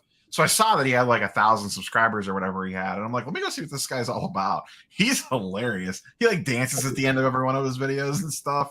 He owns like a small local card shop. I've enjoyed his stuff recently. He has some pretty good. He has some really good takes too. Anon one, I'm more so. Kirk Cousins more like Josh Rosen. I would say Brad Comeback Card Investors more like Josh Rosen because he's not in the game at all. I mean, at least Kirk Cousins is still putting up numbers. That's where I'm at. So I take some offense to the Josh Rosen comparison. Wes, there's nothing wrong with being the 16th rated quarterback in the NFL. Hey, there's only 32 jobs in the world. I'll take number 16. I'll take that. I do have some Will Griers, as Ryan calls them. The Will Greer, Will Griers. I've got some Will Griers. I've also got some Ryan Finleys. I didn't go all in. I don't have like National Treasures, RPAs or anything, but. Did you have Jeff sign like a Will Greer base card when you were in Atlanta? Oh man, I missed that opportunity. I also missed the opportunity. Yeah, well, we'll do another thing, but like I wanted to do an entrepreneur because I say entrepreneur and he says entrepreneur. He says entrepreneur, like he's French. What was your what was your biggest takeaway having like seen their studio and stuff? Insane. I mean, it's really, really nice. Well, it also just kind of showed me like, okay, you want high production. This is what it would look like. It's not realistic because I've thought about like, okay, let's put money like channel money back in and, you know, improve these sorts of, you know, this or that or whatever. But it's just trying to figure out like, okay, where do I put that money? Do I hire an editor? Do I hire a thumbnail person? Do I hire a video guy to follow me around? You know, like where do you put that money? You and I have had the same conversation to like grow. Like what would make the most sense? Because you don't want to put money somewhere. You don't want to blow money. You know, you don't want to like. It's not like these channels. We're not like Graham Stephan out here with like $1 million like YouTube budget.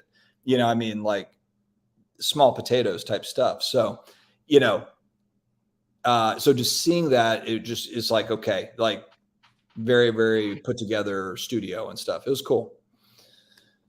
It was cool. I'm just reading some of these comments are great.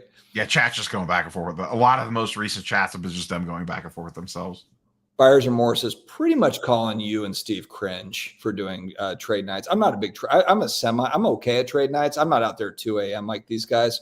Buyers Remorse. So that's when you get all the good deals, man. Trade nights are fun. I've met a lot of cool people at trade nights. I've made legit friends from trade nights. Cousin seems like he always starts the year 16th, ends the season somewhere between 7 and 10. Yeah, I mean, he's consistent. He's consistent. Oh, AP asks about the Hall of Fame. So do you want to make like your inaugural pitch for the YouTube Hall of Fame like right now? Do we have 100%? I'm going on a full political blitz for technically you are also eligible for next year's YouTube Hall of Fame. And when's campaign season official? I mean, you're kicking it off now, but when does it actually begin? Today. Yeah, it begins now. Well, then. So, we're going to be at the National with bells on. I already told Kim about it. Hey, get ready because we gotta schmooze. There's going to be a lot of. I guess Carlos is the one with all the connections, so we'll see what we can do here to meet up with Amish, the Amish Daves of the world, the other some of these other guys. I'll have to talk to Andy, Blinded by Refractors. I'll have to talk to Mike O. Campaign you season. Lost Filmington, probably. You're screwed there. Yeah, filming. Well, Filmington probably controls like a whole block of votes, though. So you're gonna have to do something there. He's a big fish. And he's a Hall of Famer himself. So, yeah, it's going to be a tough road, but we'll see where it takes us. How about you? What's your take on the YouTube Hall of Fame? Are you going to give it a run? I will not actively campaign for the YouTube Hall of Fame. No shot. That's nothing against the YouTube Hall of Fame. If they want to put me in, they can put me in. Cool, but I'm not gonna. It sounded like you took a shot. Actually, if anyone wants to react to that, it sounded like you took a shot. I might get along with the OG guys. I've hung out with some of them at Filmington's party the last couple nationals. I had a fun 20 minutes with Pepino Man, which is an experience that you'll never forget. Wait, what? What was it? Pepino Man, hanging out with Pepino Man at the first Chicago National that I went to. Oh yeah. I was on a live stream with Pepino and Mangini. Well, there you go. Yeah, no, I've been working. Me and Mangini have been good. We're good. Someone was selling quite a few lots, paid about $1 a piece on the base. Oh, God, you guys are talking about cards? What? I got 0 PPP dollars. Chat was asking how much PPP money that I got. Oh, okay. I briefly switched to Dustin's channel and then lost all the other chats. Yeah, I don't really know how that works. The whole simulcast thing is a new thing on YouTube, so I don't know exactly how that goes. So apologies if it's not coming through properly. I'm going to move down to the bottom.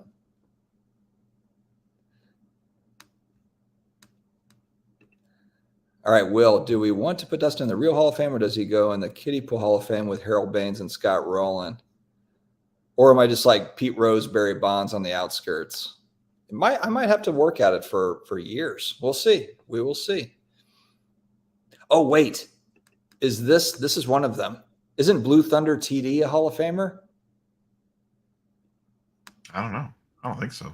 I feel no. Maybe not.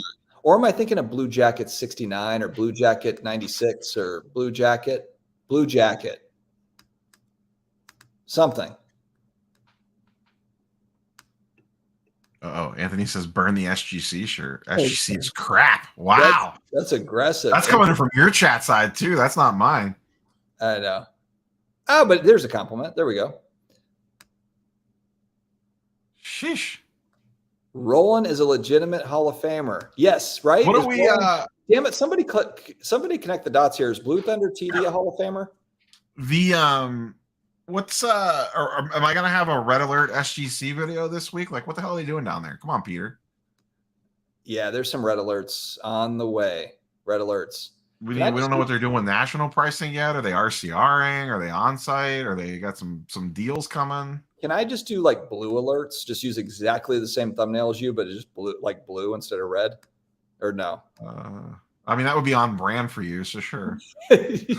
Just copy everything. Like the one day you just straight took the thumbnail, my exact thumbnail, and just put your face on top of it. And I'm like, Dustin, what the fuck? I did that just to be funny, and then about an hour later, I changed it. You changed it. But I'm like, wow, he's really getting lazy, folks. I forget what that was about. I don't even remember. Steve, what's up, dude? I know that you're working, so we're just kind of jumping on here. Yeah, he DM'd us on Instagram, but you'll see that in about 3 days. Blue Jacket 66, not 69 or 96. Blue Jacket 66. And actually, I've got some work to do with Blue Jacket because he made a comment on one of my videos going back a couple of months, and he said that I wasn't a real collector. Anyway, it was not positive. So some work to be done with Blue Jacket 66. Make mental note there. Thank you. You collect sponsorships. I mean, what do you mean you're not a real collector? Yeah. Dustin just collects money. That's all he cares about. I know. I get it. Fine. Dustin collects dead presidents. Why is this such like a crispy picks? What really happened to Brad? If we're talking about Brad, the comeback card investor, so he got back into cards as kind of more of a flipping thing. He was doing it to make money. That was kind of part of his deal. If you watch his channel too, it was for income. It wasn't because I'm collecting this person or that person. So when the flipping game got when it got hard, frankly, when it stopped being as easy as it was, then it became less interesting to him. He eventually just got tired of it, retired from cards in December. So that's when Anthony mentions in the comment, and this would have been a great answer earlier about when someone asked us about people to interview. Rudy from Alpha Investments. If I could have one person. Yeah. It'll never happen. He doesn't do any content outside his own channel. Yeah, agreed. That's the one. We're both Rudy fanboys over here. 100%. Yeah, he's classic. Yeah, he would be the one. Like, I mean, I know that he doesn't work for a company, but I feel like that doesn't matter in his case. That would be the one that I would want. We've exchanged DMs in his Patreon. That's about it. But yeah, Bob nailed it. Brad really started getting lippy. And so that whole like triangle, circle of trust, the iron gate shut hard on him. So we couldn't allow him. We couldn't allow him in. He was breaking that positivity circle, and it's not going to happen here. It's just not. I think on the Rudy thing, one of my thumbnails appeared in one of his videos for a brief second in reaction to the collector's anniversary thing. He like scrolled through like YouTube thumbnails, and then like one of my red alerts came up there, and I was like, I'm retired from content. Oh yeah, he did mention you. Well, he didn't mention me. It was just like he was scrolling through like the YouTube search results, and my video popped up, and I was like, we're done. I'm never making another video the rest of my life. Oh, I just found the comment you were talking about 7 minutes ago. Here it is. Yeah. Yeah. Brad has just moved on to abs. Brad's abs on YouTube. And that's all it is just like, it's just music over Brad without a shirt on. That's what he's moved on to. When you first started, like when you were pretty small, do you remember like what was the first comment you got from someone that you watched that you didn't realize watched you? And you're just like, holy shit, that guy just commented on my video. Mine was Alico 3. Like Alico commented on one of my videos, like, and I think Filmington was another one. It was like, oh, that was a pretty good take about that. And I was just like, holy shit, Alico 3 watches my videos. Like when I had like 500 subscribers or something. I think for me, it was Silver Jackify, Joe. Okay. Yeah, because he had at the time like 10,000 subs or something, and I was still I had like 500 or something like that. But I remember like watching his stuff, and I thought he was funny. So when he commented, yeah, that was cool. Yeah, I always get Filmington shit on that one. I'm like, I remember when you commented on one of my videos, and I was like, holy cow, the baseball guy commented on one of my videos. This is crazy. Yeah. Yeah, one day Elite Co said like I had a good take about something in grading, and I was just like, I could retire. Eric, I was Drew Brees is my PC guy, so technically I was up until retirement, and then Tom Brady is another kind of the guy that I have a lot of cards of. So, and he just retired. So I guess technically the answer is no to this. Now, in a couple of years, the New Orleans Saints are going to draft Arch Manning, and I will collect Arch Manning because it's fate that Arch will play for New Orleans, given Archie Manning, Peyton, the Mannings are from New Orleans. It's just got to happen. So at that point, I will be collecting Arch Manning. I'll be paying those stupid Wembanyama prices. It'll be like, what idiot paid $5,000 for an Arch Manning autograph, Bowman University? How many breaks are you going to buy into? All of them. All of them. I'm just going to empty the bank account. When do we get the I'm addicted to breaks video? In 3 years, when Arch Manning comes out. Just record it now. Pre-record your addiction to breaks. That's right. Brad lacked the money collecting passion. This feels like a run-on. That's right. Brad lacked the money collecting passion of Dustin and left, leaving a card cult and many creditors to Dustin to resolve, allegedly. Card cults, guys, again, we're talking about the Iron Circle. Card cults, and Carlos and I have talked about it in the Discord. I'll have to go back and read the last 3 days of Discord and get caught up. Apparently, I'm the butt of all the jokes. Card cults are still in the second inning. There's a lot of room for growth for card cults, guys. Everything's in the second inning. We're just getting started. We're just getting started. I still never watched that. I watched it. Yeah. Anyway, Sports Card has to buy his own Hall of Fame ring, like $1 Million Man bought his own. Yeah. That might be actually fun for parody. There could be some good parody stuff coming up with YouTube Hall of Fame. There could be some good parody opportunities. So yeah, I'm open to ideas, Bob. You can always email me too, buddy. Yeah. Rudy built an empire. Yes, absolutely. Absolutely. And the thing about Rudy masterclass of building content and an empire, like just chef's kiss. Before everybody else too, like way before everybody else was like figuring it all out. You know, I mean, yeah, for sure. Oh, okay. Yeah. So he left. Yeah, he left a while ago. You make a great point, Blue Thunder TD. You make a great point. Yeah, it's expensive out there in LA. Frankly, I don't know how he affords it. He might be he might have his own channel, other channel, ab channel. That might be it, because it's not cheap out there. And he's always posting pictures of on Instagram of like eating out and drinks at some random. I'm like, dude, yeah, I don't get it. But he's doing fine. He's out there dating models and still doing the usual thing. He's good. He's alive, even if Reddit says he's not. Unless whoever has him has got his phone and responding to me. I guess that's a possibility. Could be like a Weekend at Bernie situation. How much time do you have? We're getting a put Steve on request from Trader Griff's. How much time do you have left? This is way past my bedtime. My wife's out of town, so I can kind of like wing this a little bit. But what do you think? I'm whatever. I mean, if you want to bring Steve on, I could tag out if you two guys want to go for a while. It doesn't matter. Well, no, let's just go ahead and bring Steve in. Do you have box? Are we just stepping over the planned Wednesday live? Yeah, why don't we do that?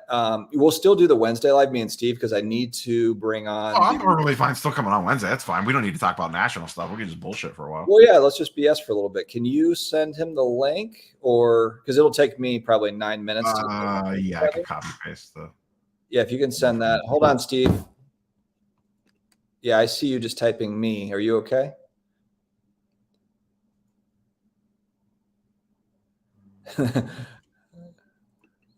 Rudy works for Hasbro. Yes, Rudy is the GOAT for sure. All right, Steve, it's coming over.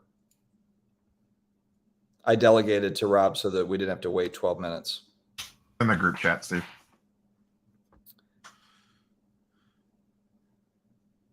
Yeah. Steve missed the ultimate roast on him earlier with that one comment about you reading chat or Steve leading you on an adventure in Atlantic City. Steve roasted me?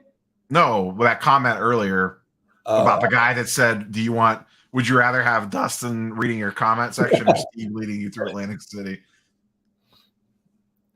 I'm just lulling everybody to sleep so that they stay on. They're logged in, but they've literally fallen asleep with it open. That's why we still have 180 people in the stream, is because we've just lulled them to sleep. Crispy Picks asks, do you think Fanatics will make a better national? I think it'll be a different national. I think they are two different things. Yeah. The one thing that can be done, that it's kind of like what you said about CGC having actors and stuff that can do kind of these niche things, is if Fanatics has the ability to bring celebrities and athletes that other places cannot. Because I think, was it Suze that was kind of speculating about TriStar? Like, well, what about TriStar? Is TriStar going to be able to get these Fanatics athletes? Probably not. I mean, probably not. It's probably going to be like, hey, if you want so-and-so signature, you got to go to this Fanatics event, and people will go to it. I mean, that'll be what it is.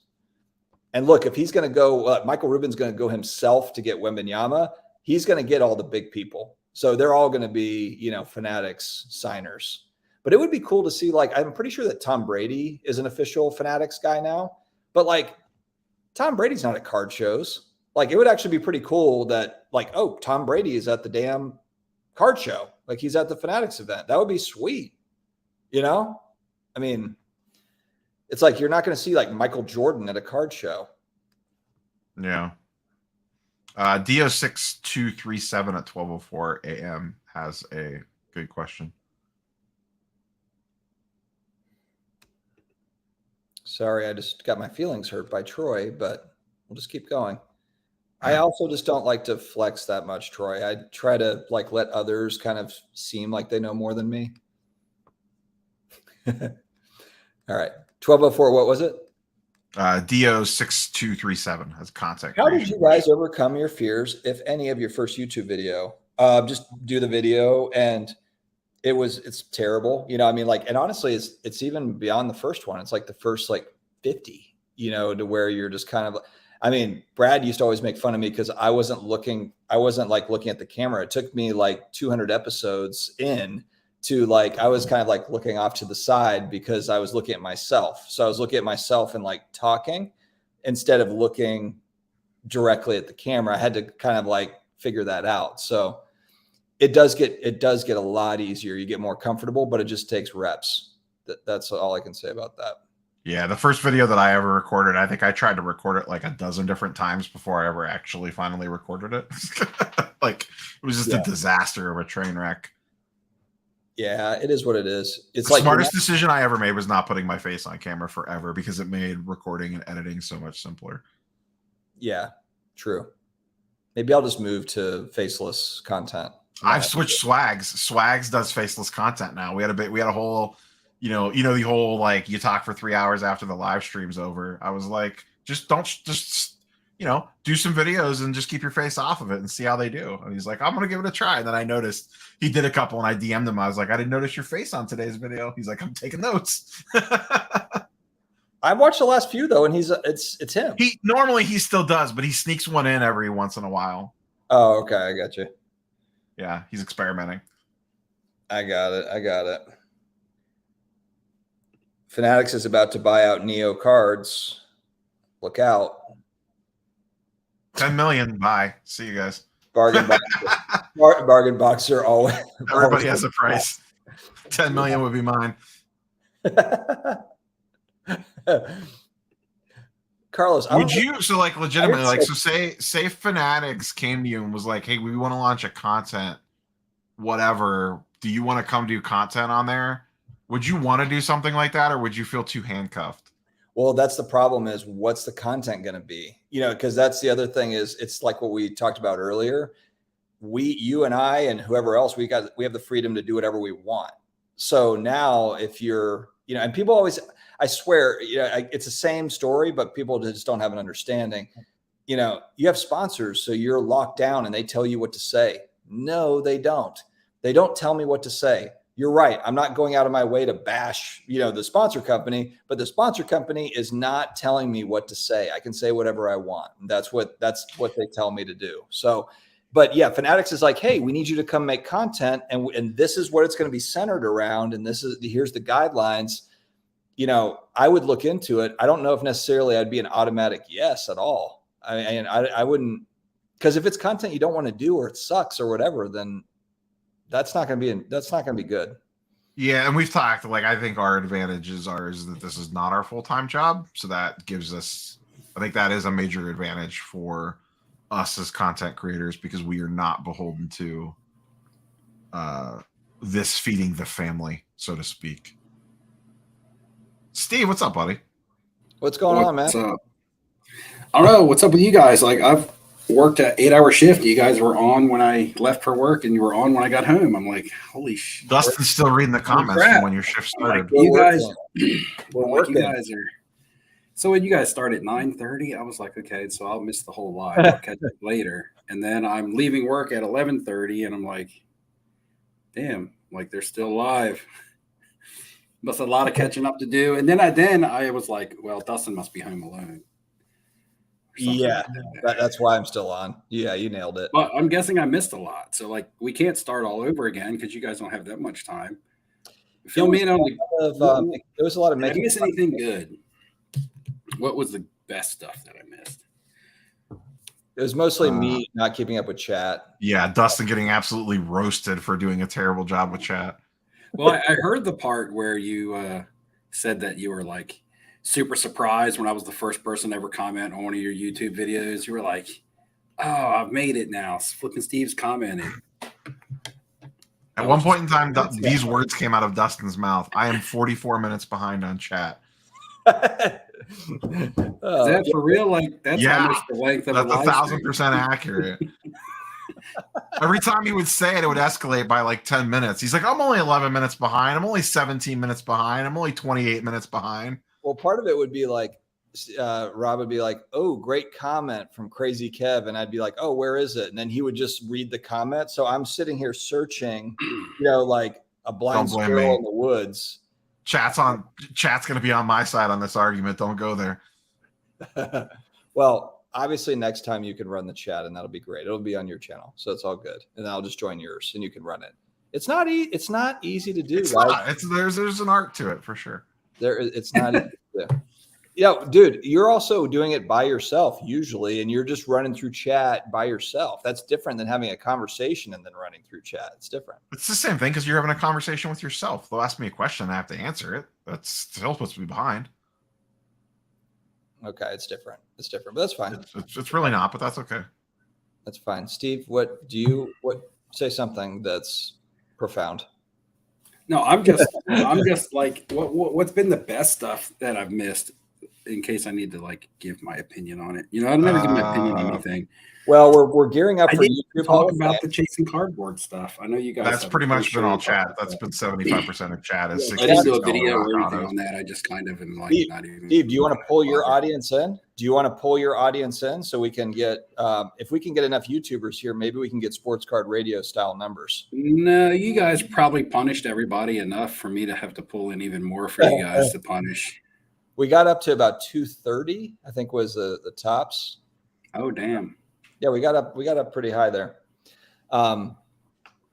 Even with Neo complaining so much is pretty amazing. Okay, so we're also, yes, we were talking. Okay, well, hey, do you want to chime in on this thing?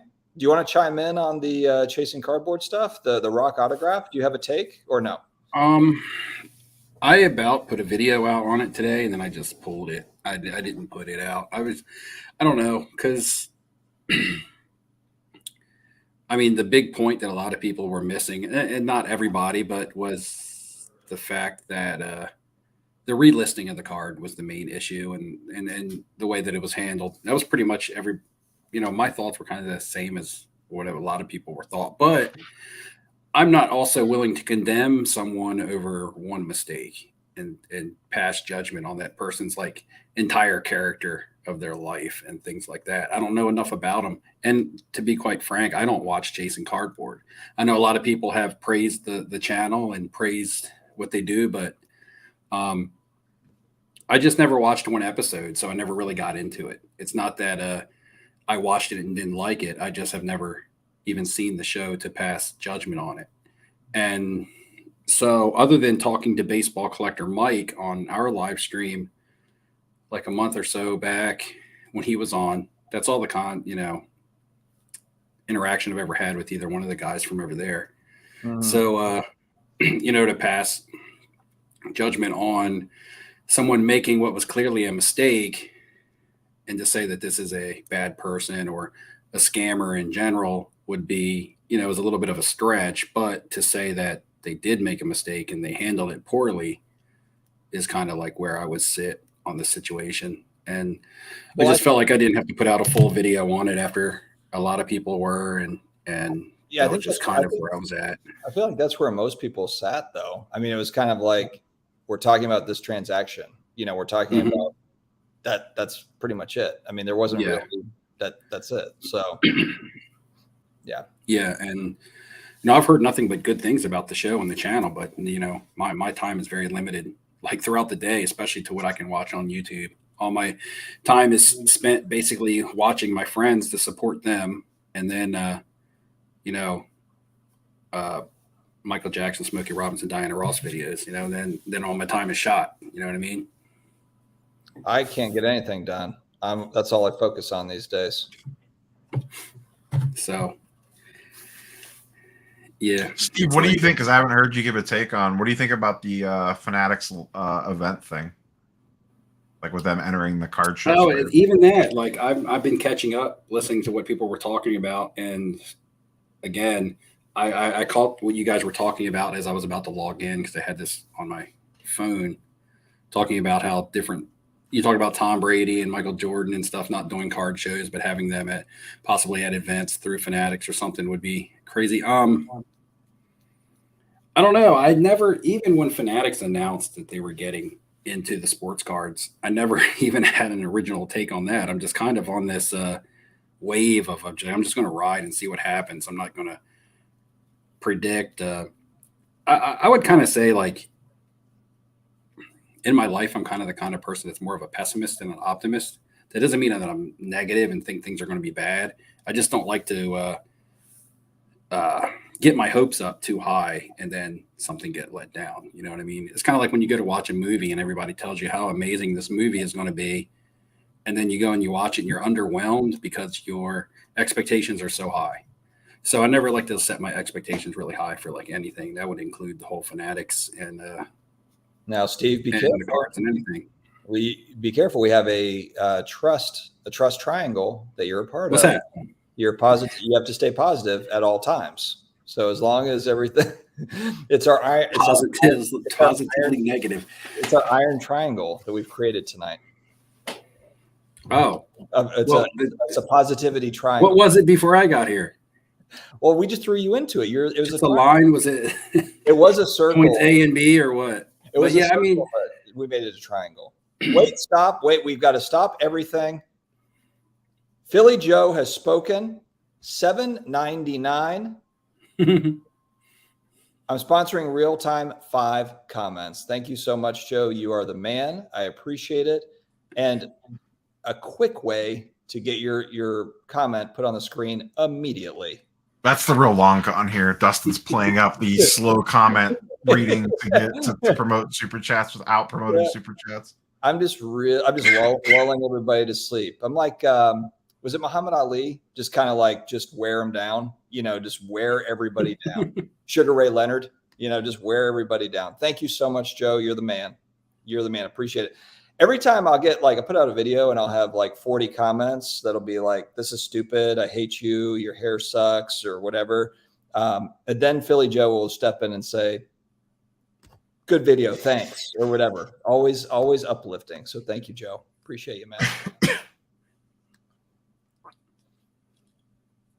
But yeah, you were asking me about the whole Fanatics thing, and that was just kind of it. Like, I just don't want to, because a lot of people think that it's going to be great, and I hope that it is, but I don't want to build it up so much that then you're like, oh, well, this wasn't what we thought it was going to be. You know, they're not doing what we thought they were going to do, or it's just not as over the top or elaborate or whatever. And who knows? I mean, with the hobby in general, probably losing steam to a degree. I mean, is this going to help growth? I don't really know if people just have lost interest altogether. Jeez. Because, I mean, well, honestly, we can all sit here and we can say that the hobby is great and all that, which it is for us that are still in it. But there's a reason why people have left it, and there's a reason why people have came. And as being a content creator, which we all are to a degree as well, you know, we see it because we see who's still here and who's not. We see who used to comment all the time and who we don't see anymore. Yeah, And true. we see our viewership, and we see new content that has come along, and how some of the new content is way different than the older content. And it's the content that tends to be trendy right now. And, you know, someone made a comment earlier that they haven't heard a lot of people talking about the National, but if this was 2021, that first Dallas show that we went to was insane. And then there was the National, and it was even more insane. And now it's kind of like settled back down to where it's being just, you know, it's people that are excited for it are the people that are still here and that are still around. A lot of the outside forces that were here aren't necessarily here, you know, and a lot of that was the driving force behind the, you know, the phenomenon that the hobby was between 2020 and 2022. So, Well, I'm depressed now. Thanks, Steve. yes, I did it. You busted the triangle of positivity. So now what? Guys? Now what? All right.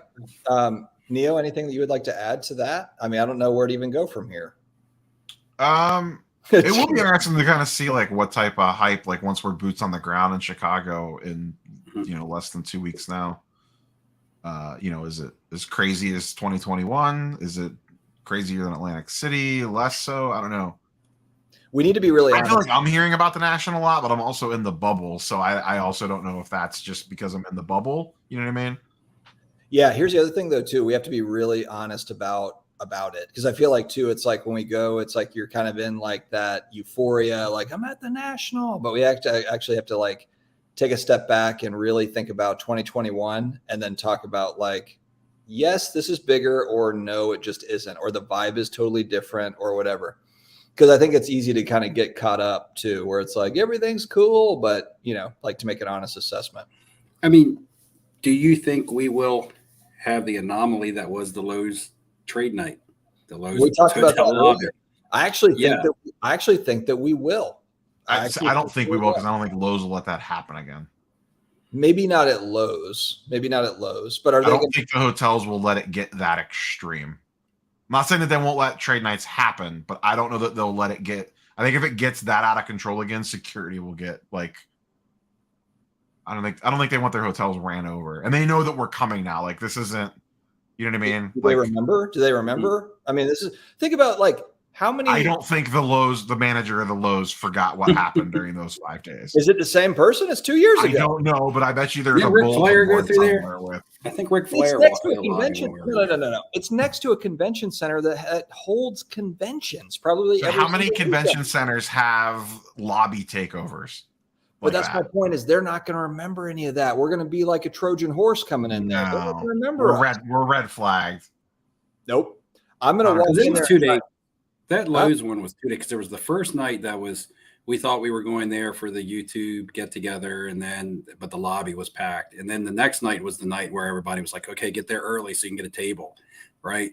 And that's when we were kicking open the conference room, and it poured into like the conference room and everything like that. So I'm just saying to that, will we see that to that degree? I just remember that bride. There was a lady in a wedding dress getting married or on her way back from her wedding. It was in the hotel lobby amongst that chaos. And she just looked like she wanted to burst into tears. Yeah, and it's okay. So, have you guys talked about the Card Collector 2 trade night? Is it? Yeah, is it happening?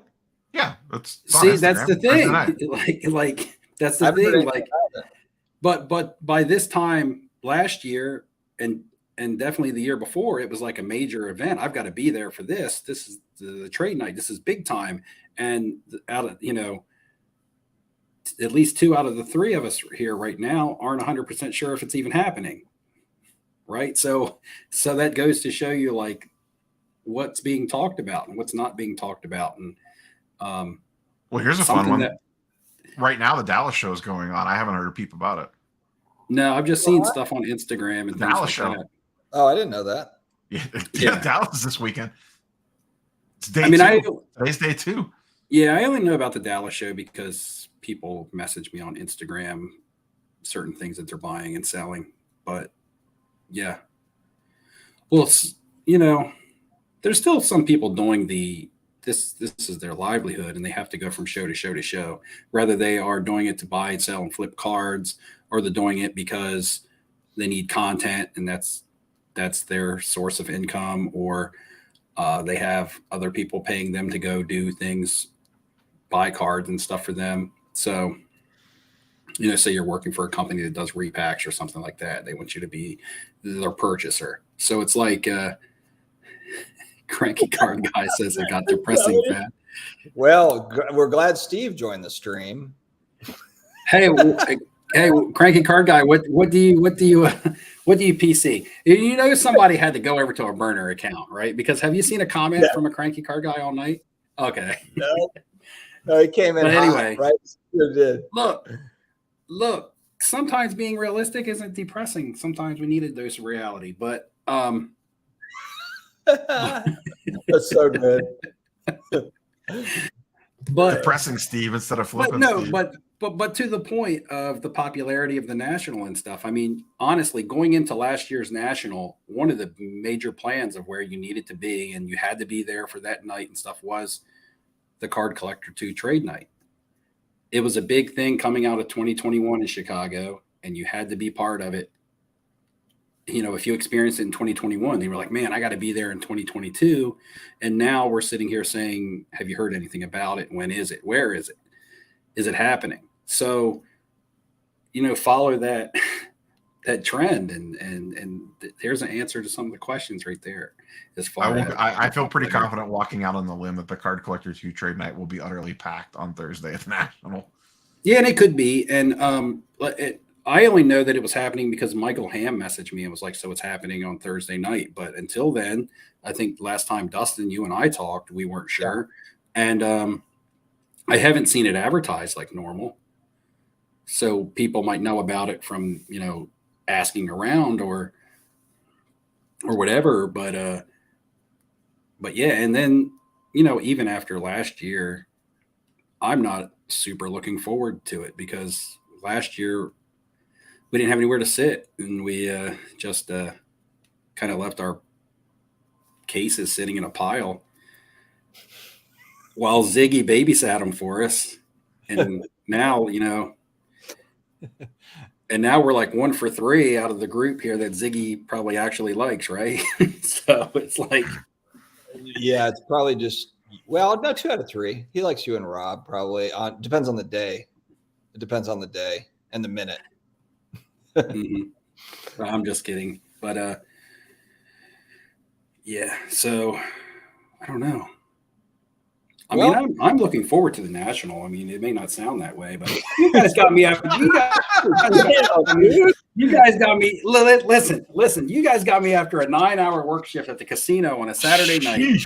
Let me just say this: you better bring a different energy on Wednesday night about this. My goodness, yeah, most people won't see this because we're 3 hours into a live stream that Dustin's 2 hours behind on. So.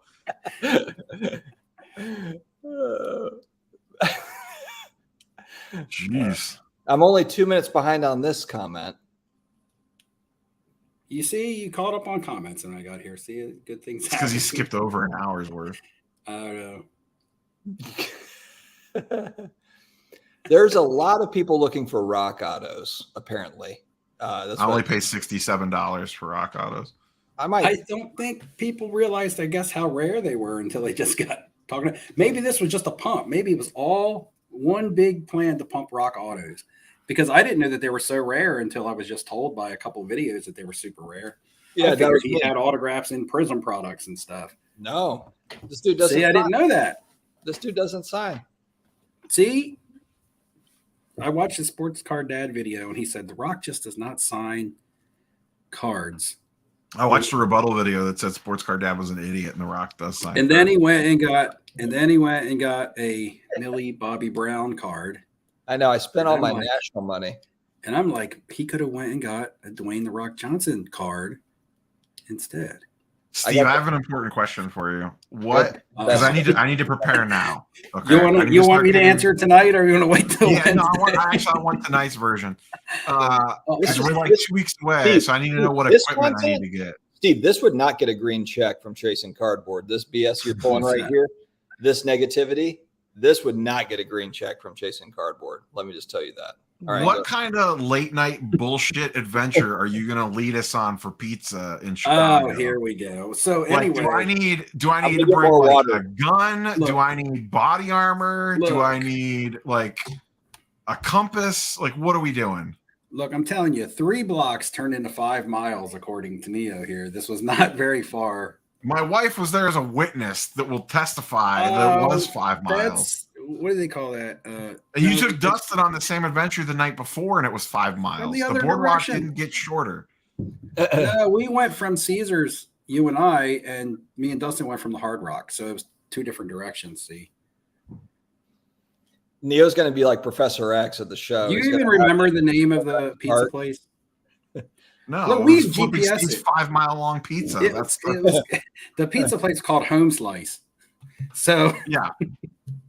So you can GPS from Caesars, Atlantic City to Home Slice, and from Hard Rock to Home Slice. See who had a longer walk. That was my question now is what kind of bullshit adventure do you have lined up for us? At least when I led the adventure to Hot Chicken in Atlanta, at least we had a driver and everything. We just got dropped off. My wife. Yeah, but that wasn't an adventure. Yeah, and then you got. Did you even get hot chicken, or did you? Yeah, I got hot chicken. I didn't get the hottest chicken, but I got hot chicken. I wasn't spicy. I got because I got the super spicy chicken. Because you had your wife and kids with you. You abandoned us. I remember looking at Steve and I was like, Justin's at this show, right? I saw him this morning. And he's like, in theory he is, but I haven't seen him since. I know the family ruined that. Yeah, I saw Dustin in Atlanta, but it was at the aquarium. Yeah. I saw Dustin in Atlanta at the aquarium. But it was at the aquarium. I don't think that's long on the show for it. Yeah, it was a tough one. Oh, lesson learned about bringing all the kids to the show. Pass. I'm trying to look at some some comments. Guys, we're closing in on 3 hours. I'm right at the front of the comments. I'm at the top. I skipped over 300 comments. See if I answer any. I answered Jim in Florida's real quick. No, it's not surprising because PSA is backlogged on incoming from the 90 special. They crushed it with that special. Super popular. Perk's making excuses for you, so you're fine, Steve. It's okay for me to fall behind on the chat, but Steve just needs a drink and he's fine. Well, look, man, I did swing shift tonight. So I got off at 11:30 p.m. and got home around midnight. And then I'm back for morning shift to open the casino at 9 in the morning. So, yeah, pulling an old double duty. Caesars to Home Slice is a mile. Which is a little bit of a hike when you're. Is that what it is? Did Crazy Kev look it up? See, it's not a mile's not that far. Well, it depends on how far. I guess it depends on how large your Pelican case is. You know what? A mile is real far when you've been walking around the National for 4 straight days and you've been at trade night for 5 hours. And Steve goes, "Hey, there's a pizza place at the end of the block. Let's go get a slice." For Steve, tomorrow never comes. I know. I had Anthony Leclerc keeps asking me if I'm flipping Big Macs and swing shift at McDonald's, but unless there's a casino called McDonald's. What is it from Hard Rock? But you got to be 21 to gamble, so he probably doesn't know what he's talking about. Who's hanging with great curator gatekeeping, or is that a joke on us, Kelly? Oh, he's somebody's hanging with. He's somebody's hanging with great curator. Might be talking about Ty. Maybe they're talking about the Chasing Cardboard guys. I don't know. I see a comment from Zach that says Ty's blowing up DJ's Twitter begging for an auto. And then I think that's And then he comes in and says he's hanging with the great curator. Now, maybe they just go together. See how hard this is to piece together this labyrinth of a chat? Now you guys understand. It's like trying to decipher code. Now he says Caesars to Hard Rock is 0.6 miles, but Home Slice is between the two. We're making up stuff now. It's definitely not a third of a mile. Yeah, I walked at least 10 miles that night. It just felt longer because you were carrying a giant Pelican case of cards. And then after that, you're like, let's go this back way to get back out to the main thing. We walked past Atlantic City drag racers and all kind of. I thought I'd never see the regular world again. I thought I didn't realize the side of that casino was so long. Like from the back of the boardwalk to the first block. You didn't realize a lot that night when it comes to distance. Rob's still going to therapy. He's still going to therapy over that night. Still going to therapy. Guys, it's 12:30 and I'm a 42-year-old man with kids that are going to wake up in 5 hours. So I think it's time to end it. What? You know what? We've got Wednesday night. We got Wednesday night to pick up. Yeah, part 2. Oh, yeah. We got part all 3 of us. Start answering the chat now for Wednesday night. Can you open chat for Wednesday nights now so you can start answering it? Start now. You should put in on Instagram.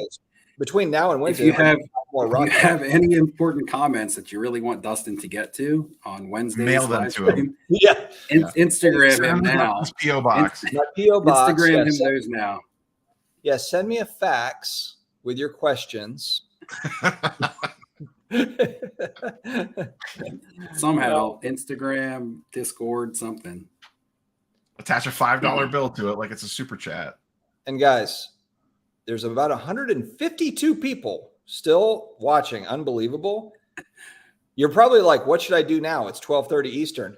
ComC. There's a link floating around here. Sports Card Dad ComC. Check out ComC. I bought 2 cards on ComC today, and I'm not even sponsored. Holy shit. How man, I'm crushing you. 90 of those viewers are coming from me. Sure, get smoked. Woo.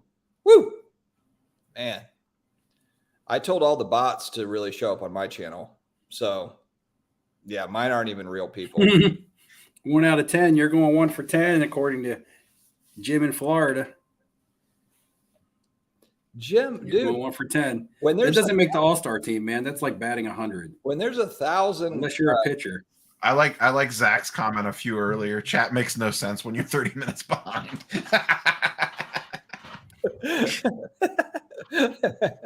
All right, so we'll switch it up. Steve's gonna run it on Wednesday, and I'll join up, so I'll sync in. So we'll just do it off of your channel. Is that what's gonna happen? Well, and then you can just run chat, or I mean, we could just do. We could have Rob do it since he's no. Wednesday night's your thing. I'm just the guest. Chat king. He's amazing at chat. No matter what, he'll nail it. Chat master. Yeah. Dustin, your chat skills stink. So yeah, one of us that's not me will run the chat on Wednesday. Trader Griff, to answer your question really quickly, we just the table games department shuts down from 6 a.m. to 9 a.m. for 3 hours. But the casino does stay open overnight. Cranky card guys, just a little reminder, Steve. Don't come in here tired. Hey, I'm all good, man. I'm all good. Don't you dare come in here tired. Rob, we missed you in Charlotte, Steve. You should have came to Comic-Con. We had a good time. Yeah, that was fun. That was fun. I remember that, but I think I was doing something that weekend. You should come to New York City Comic-Con in October. Of course you were doing something. Why don't you and the wife come to NYC? Oh, man. Why would I want to go to New York? New York City Comic-Con. Yeah, but, like, what else? I mean, like, I don't know. Good food, good restaurants, good pizza. Yeah, I guess. We had a great time. Oh, here we go. I'm going to be all negative now. God, New York sucks.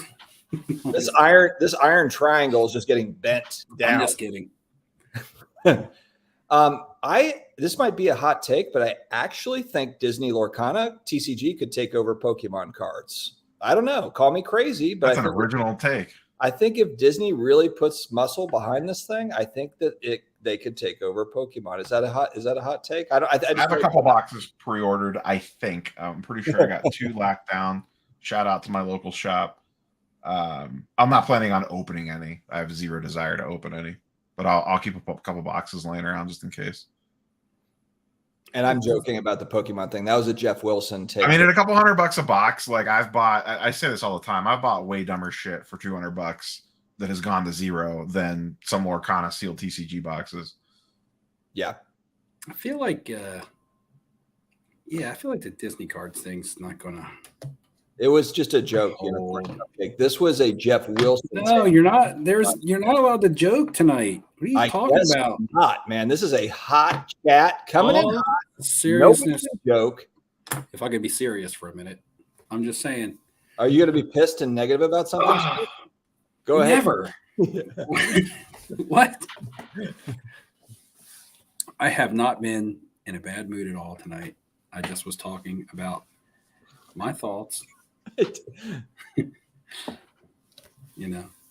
Oh, B Thaj just called you out here. Did you ever make a video of your 180 on Pokemon, Neo? I'm actually triggered for you. What was that? Well, Neo used to be anti-Pokemon, and then he made a complete 180 on it, according to B. I mean, I buy sealed wax. I still don't know anything about the cards. I get roasted because I call it Charizards. B down has a comment down here where he talks about the WNBA isn't going to cut it. I actually have material put together for 3 videos. Now, whether or not those videos ever get shot and ever get uploaded, but it's all set out over here. But one of them is just like stupid failed decisions that I made during my whole from 2020 to 2023, things that not actual players that I prospected on that ended up being flops or things like that, but just ideas that I had. Oh, this might be the next hot thing. This could be the next hot thing. And I have like 4 or 5 things over there that I'm going to do a video on and be like, man, what a terrible idea this was. And now I basically have cards of them that I'll probably never get rid of and things like that. So, it's going to be more of a fun video, just kind of like pointing fun at myself and showing that, even the so-called content creator professionals make mistakes and don't have all of the answers. So it's kind of I'm actually really looking forward to that video because I do videos saying, hey, I bought and sold this card successfully, but I'm ready to do a video where, oh God, this was a bad idea. So yeah. Bob, we'll need you on Wednesday night for sure because we're gonna need chat zingers. And then B, Hopler kind of will bring in more girls and women into the hobby. That's an interesting take. I hadn't really heard that.